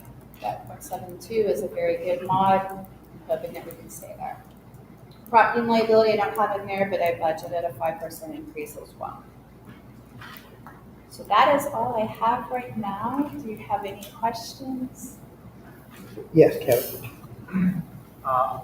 As it relates to the insurance, as we go back to health insurance, I would ask you, our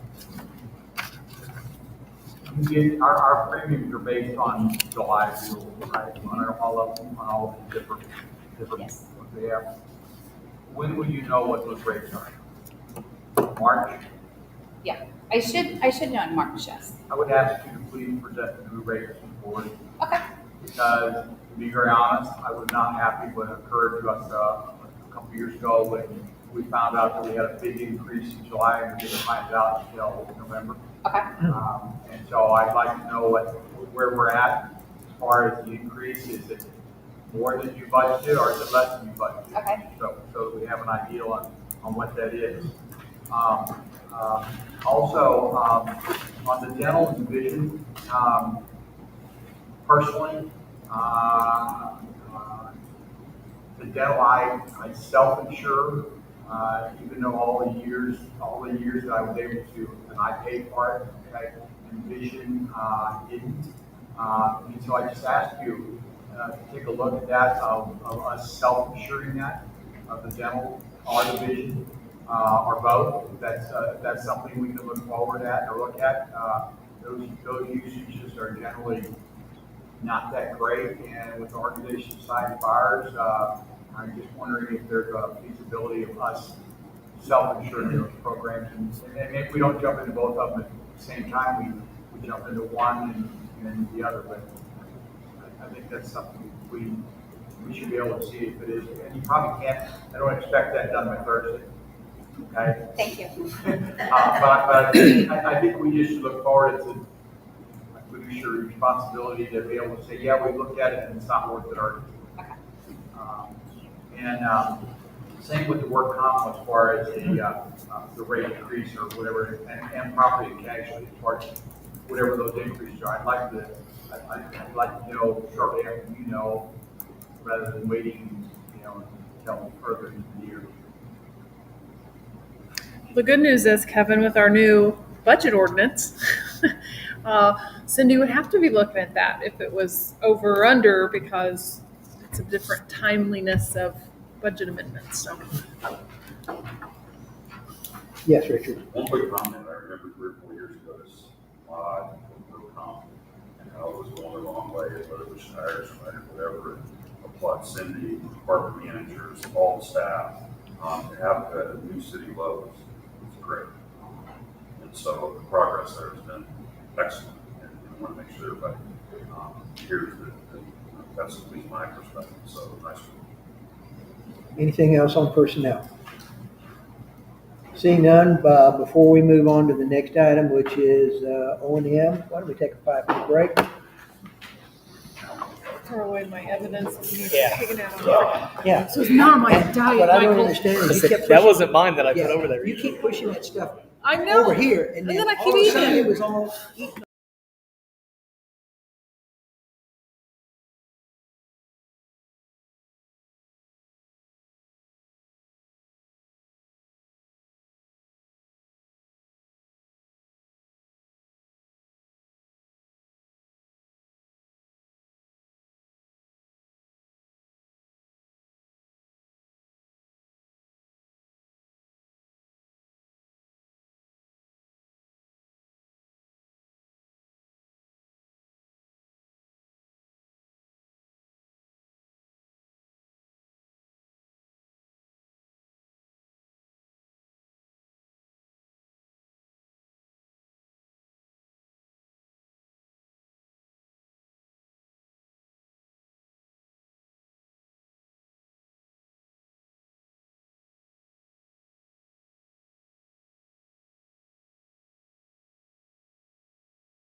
O&M.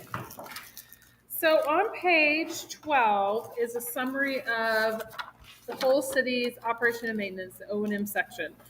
As we had stated a few months ago, if it was over 5% compared year end to what we project, then it would definitely warrant conversation. Well, there wasn't a department, I think court, there was a couple little changes. So overall with the city, where we are estimating a year end fiscal year 2021 and projecting for the 2022 budget, overall is about 5.8%. But there are some things that, obviously affect an average percentage. So I thought it would be helpful because when we get into the departments over the next 2 nights, there might be some specific things you may want to dive into. But to start just the overall, to give you an idea of what's in the budget at one snapshot, page 12 does that. Also, the handout that I gave you has a budget comment column on there. So for every department within general fund and then each fund thereafter, I kind of gave a 1 sentence what that theme was on whether it increased or decreased, because we did have a couple significant things that happened that directly affect the O&M, and one, the TIF being paid off. Pruitt TIFs being paid off had a direct effect on the O&M for general fund in the economic development department, what we call department right now, it's unmanned department, but we'll get to that next time. Transportation and CIT. So you did see some major decreases because we don't have that flow of taxes out of those funds to the TIF. You can see a theme here in the departments, a lot of increase in training. Departments weren't, because of employees gone, you didn't have training for those employees because we had a lot of vacancies, but we also still weren't doing a lot of conferences or training in the same traditional aspect. I know even just in my department, we were still doing some virtual at the beginning of 2021. We didn't go to the annual conference, things that we had been historically participating in. So you do see that theme throughout the departments. Fuel was another one. Repair and maintenance, a couple items in repair and maintenance. So I try to give a summary on those. Again, I think when we get to those departments, if there's something specific, I know most of the departments are here, but when we get to the funds, that might be a better lengthy conversation.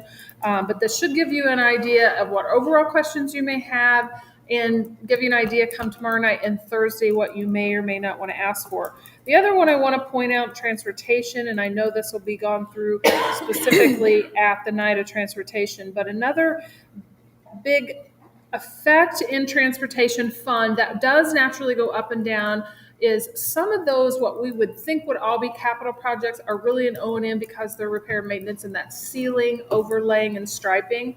And based on our pavement maintenance plan, we've got a big section of that happening next year, where last year we didn't, because that's naturally going to change. So you did see an increase in that just because of those specific projects. So I hope that helps. Any questions that, comments that we maybe help us if you want to discuss it further when you get to the departments. I just thought this was a way to open up the overall O&M. Trying to look, see if anything stands out that I didn't, and I don't see anything. So, Gina, I'm looking at, what is the increase on the ambulance fund? So the ambulance fund O&M, well, you did have an increase in uniforms and medical supplies. Now, the administrative reimbursement, let me get to that first. On uniforms, you might have several departments, depending on the percentage, whether it's big dollars or not. But if you have turnover and a lot of new employees, they're getting uniforms, and Cindy can speak to really what that turnover and new increase was. But their uniforms did go up from the year before, so that's what I highlighted that. And it has a direct effect on employees, new ones coming in. And they do have specific uniforms in ambulance, obviously. Now, the administrative reimbursement, every fund has this administrative reimbursement line item. The administrative reimbursement calculation, the theory behind that is the general fund supplies services directly to enterprise funds. there are specific state or legal requirements for certain funds to be enterprise funds. And I'm going to include transportation as an enterprise fund, but it is a separate legal fund that we have to have separate. But there are services that the general fund provides those other funds, and I do more of a cost accounting approach. So, for example, HR and IT. The cost driver for HR and IT are number of users and number of employees. So the theory is that those funds, those enterprise funds and the transportation fund, pay for its fair share of the general government services. We know we would probably have an HR representative somewhere, some fashion. We know we would have a city attorney or whatever that may be, but those funds paying for that fair share. Another big one depends on the project, because the engineering department is technically a general fund department, but their direct work supports transportation, water, sewer, airports, or parks, which is in general fund. So I do basically a cost accounting based on the cost driver, and so that will fluctuate each year depending on what's happening within the whole process. Does that answer your question, Phyllis?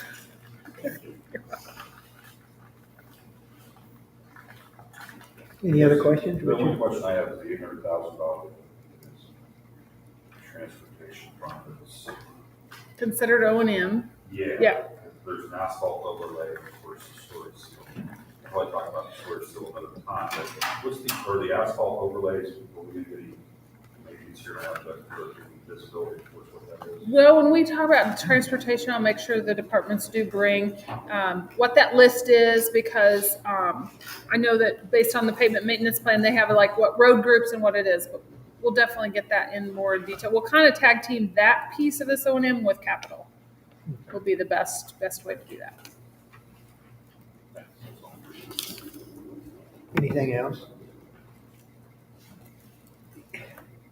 When you've got a year like we had in 2021, it really distorts the next year's numbers.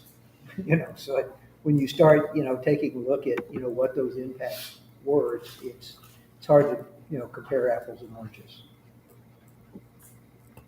All right, any other questions on O&M? Because if not, we'll move on to capital. So capital investment in the city. So the next page over, which is page 13, again, same theme. Here's the summary of expenditures for all funds. So you have kind of a look at, where things are going. But more importantly, the next page, 14, 15, and 16, I listed, this was a useful document last year, so I chose to put this in the draft budget. I don't know if this will look like this in the final budget, but this is a snapshot of every department within general fund and the other funds of everything that is detailed separately in the rest of the budget. I also included any corresponding revenue. So for example, if that item is replacing another item and it's for sale, going to be for sale, then I put that item. So when and if we're moving these around, these would be the corresponding revenues that would have to be also taken out of the budget. Grants are another big one. Osage Beach Terrestrial Road District, which is type of a grant reimbursement. There are no CIT transfers into any department to replace for capital, which is why you don't see that list. Last year we had a separate category. I will say we do have one requested change from the building department, and that is the electronic workstations that inspect building inspection, and then another one in the engineering department. I think they've decided, they were kind of rushing getting their data. I think they decided to hold off. Ron, correct me if I'm wrong, hold off on that. But they also got a new improved quote for some sidewalk improvement, and I will have that detail more tomorrow night since we're talking about. I'll have a corrected sheet with that update. In and out, it takes out like 34,000, but adds 20 in. So I will have that ready for tomorrow when we get to that department. The other note on the bottom of this particular report on page 16, because of the way the fund's balanced, and because going by last year's theme, I pulled two projects. I hate to say pulled, but It was lack of funding based on priorities. So 3 projects out of the general fund were requested by staff, but are not included in the budget details. These 3 projects, as I said in your email that I recently sent out, these do fit the parameters for CIT funding. If that's a funding source that should you choose, they are still important. I do highly recommend tomorrow night when we get to those particular departments that they are discussed in their need. The departments can explain more on why. Me not putting in the budget, I do not want to equate to the fact that I don't feel that they're a priority.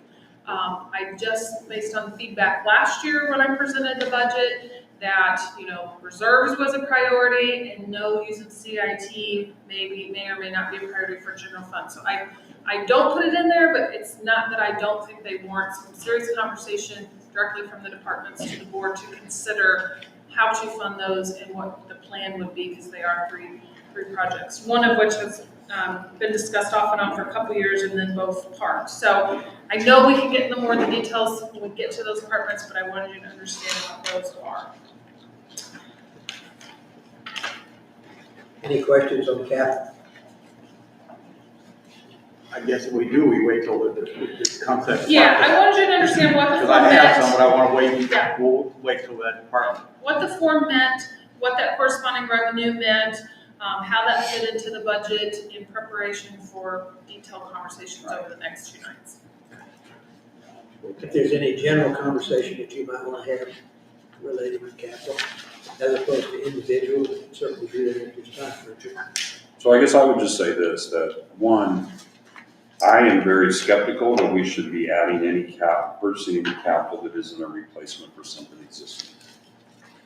For 2 reasons. Well, more than one, I guess just one. Basically, we don't have a capital plan yet that identifies most of the things many of the things that we have, or at least that I've seen anyway. Now, maybe there's a new one that I haven't seen, and you said you'd be sent to me, maybe extremely more thorough than the current one that I saw in 2018. And if it is, then maybe that's a different perspective.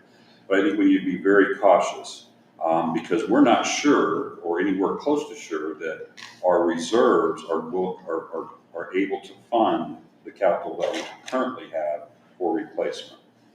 And then secondly, I would just say that, especially when it comes to the parks, and I know that they're pretty sure that there's a parks master plan proposal in here in the budget. I don't think that we should be adding any significant capital now. I'm not worried about a 61-inch mower. That's in the whole scheme of things. That's not what I'm talking about. That's a replacement anyway. Okay? But I don't know that we should be adding pickleball courts. And as much as I want a box culvert in the back, I'm not even sure we should do a box culvert to get to the back of the city park until we have a master plan and a plan that identifies what we want to try to do as a city with our park system. And so the others are specific because I'd sure like to know what an LPR camera is. So make sure, Todd, you're ready to do that. Okay. Okay. That's all I have. That's easy, I know that. Any other general comments? As far as the Parks Master Plan, I was talking to Gina about this. We have some dollars in the parks budget, but it's 21 or 22? 22, it's in, okay. actually, that's one of the O&M items. I moved it to professional services because we have an opportunity to partner with some of Cochrane's staff in working that. And I know Nicole can probably explain more tomorrow night on that, but it is a 2022. And here again, I thought that possibly, I knew that there was a Cochrane issue. I didn't realize that it didn't involve an actual, complete relook of the parks with a recommendation for parks. So I don't know what is being proposed by Cochrane, and I'm looking forward to hearing what that is. But if it strictly has to do with infrastructure as opposed to the original concepts or new concepts, for a park or expansion of existing concepts, I think that's probably more what we need for our parks than just an infrastructure plan. But I could be wrong, so I'm looking forward to hearing what we have from the Cochrane proposal. Anything else? If not, I believe that the last item we have is debt. I did touch on debt, but real quickly, because this one, on page 17, on page 17, the summary of our outstanding debt. I left, this is as of December 31st, 2021. So really, you can see, obviously, the TIF had a zero balance as of the end of the year, so we paid that one off. Next year's budget won't have that line item. We did pay one of the sewer bonds off. You'll note, kind of moving from the bottom up, we have one more payment on the communication equipment lease, which affects 911, police, and ambulance. That will be paid off in 2022. The TIF, Root Point TIF bonds got paid off into this year, as we all know, early. When you come to the sewer bonds, the SRF 2001 had a payoff of January 1, 2022, but because we actually cash pay out those early, that's why as of December 31st, we had zero bonds. That was actually, or $0. That was actually one we got sent sneak in a few months early, so considered we paid it off early. Then they told us no on the other ones. So the other sewer bond cash will be paid out by 2025 as scheduled because it's a July payment. When it comes to the water bonds, we actually, the very first water bond there, the 2002 SRF, that will actually be cash paid out in 2022 in this budget. The next one will actually be a cash payout 2023, and the next one 2026. So when you see a January 1, 2024, we will actually cash pay that out in the December prior. So that's really a summary of what's left, where we're at. As you know, we didn't get any permission to do early, but we will keep an eye on that should there be an opportunity sometime in the future. But we're close. Any questions? I just have a comment, something I learned. I had Gina confirm it with me today when I said, Gina, I got a bunch of questions, and she did. And maybe I'm the only one that knew this, that didn't know this. But when we look at what these bonds cost us in interest, and I got the exact numbers in here somewhere, but like next year, the interest that our bonds are costing us in like water is only $12,000, because there's a subsidy that we get back from DNR. So when you look at what the interest is we pay, you have to look on the revenue side of what we get back. And I've always known it's been there, but I guess I haven't paid that much attention to it over the years. But so I'm not saying that, it's good to keep debt, but it's also, when you look at what it's costing us to have the debt, it's not as much as what I initially thought, because I forgot about the revenue side of it. Interesting. Share that knowledge. Any other comments? If not, I believe we've kind of achieved our goal for this evening. And we've got more to look forward to and Thursday to look forward to. So, as far as I'm concerned, it's complete. We're adjourned.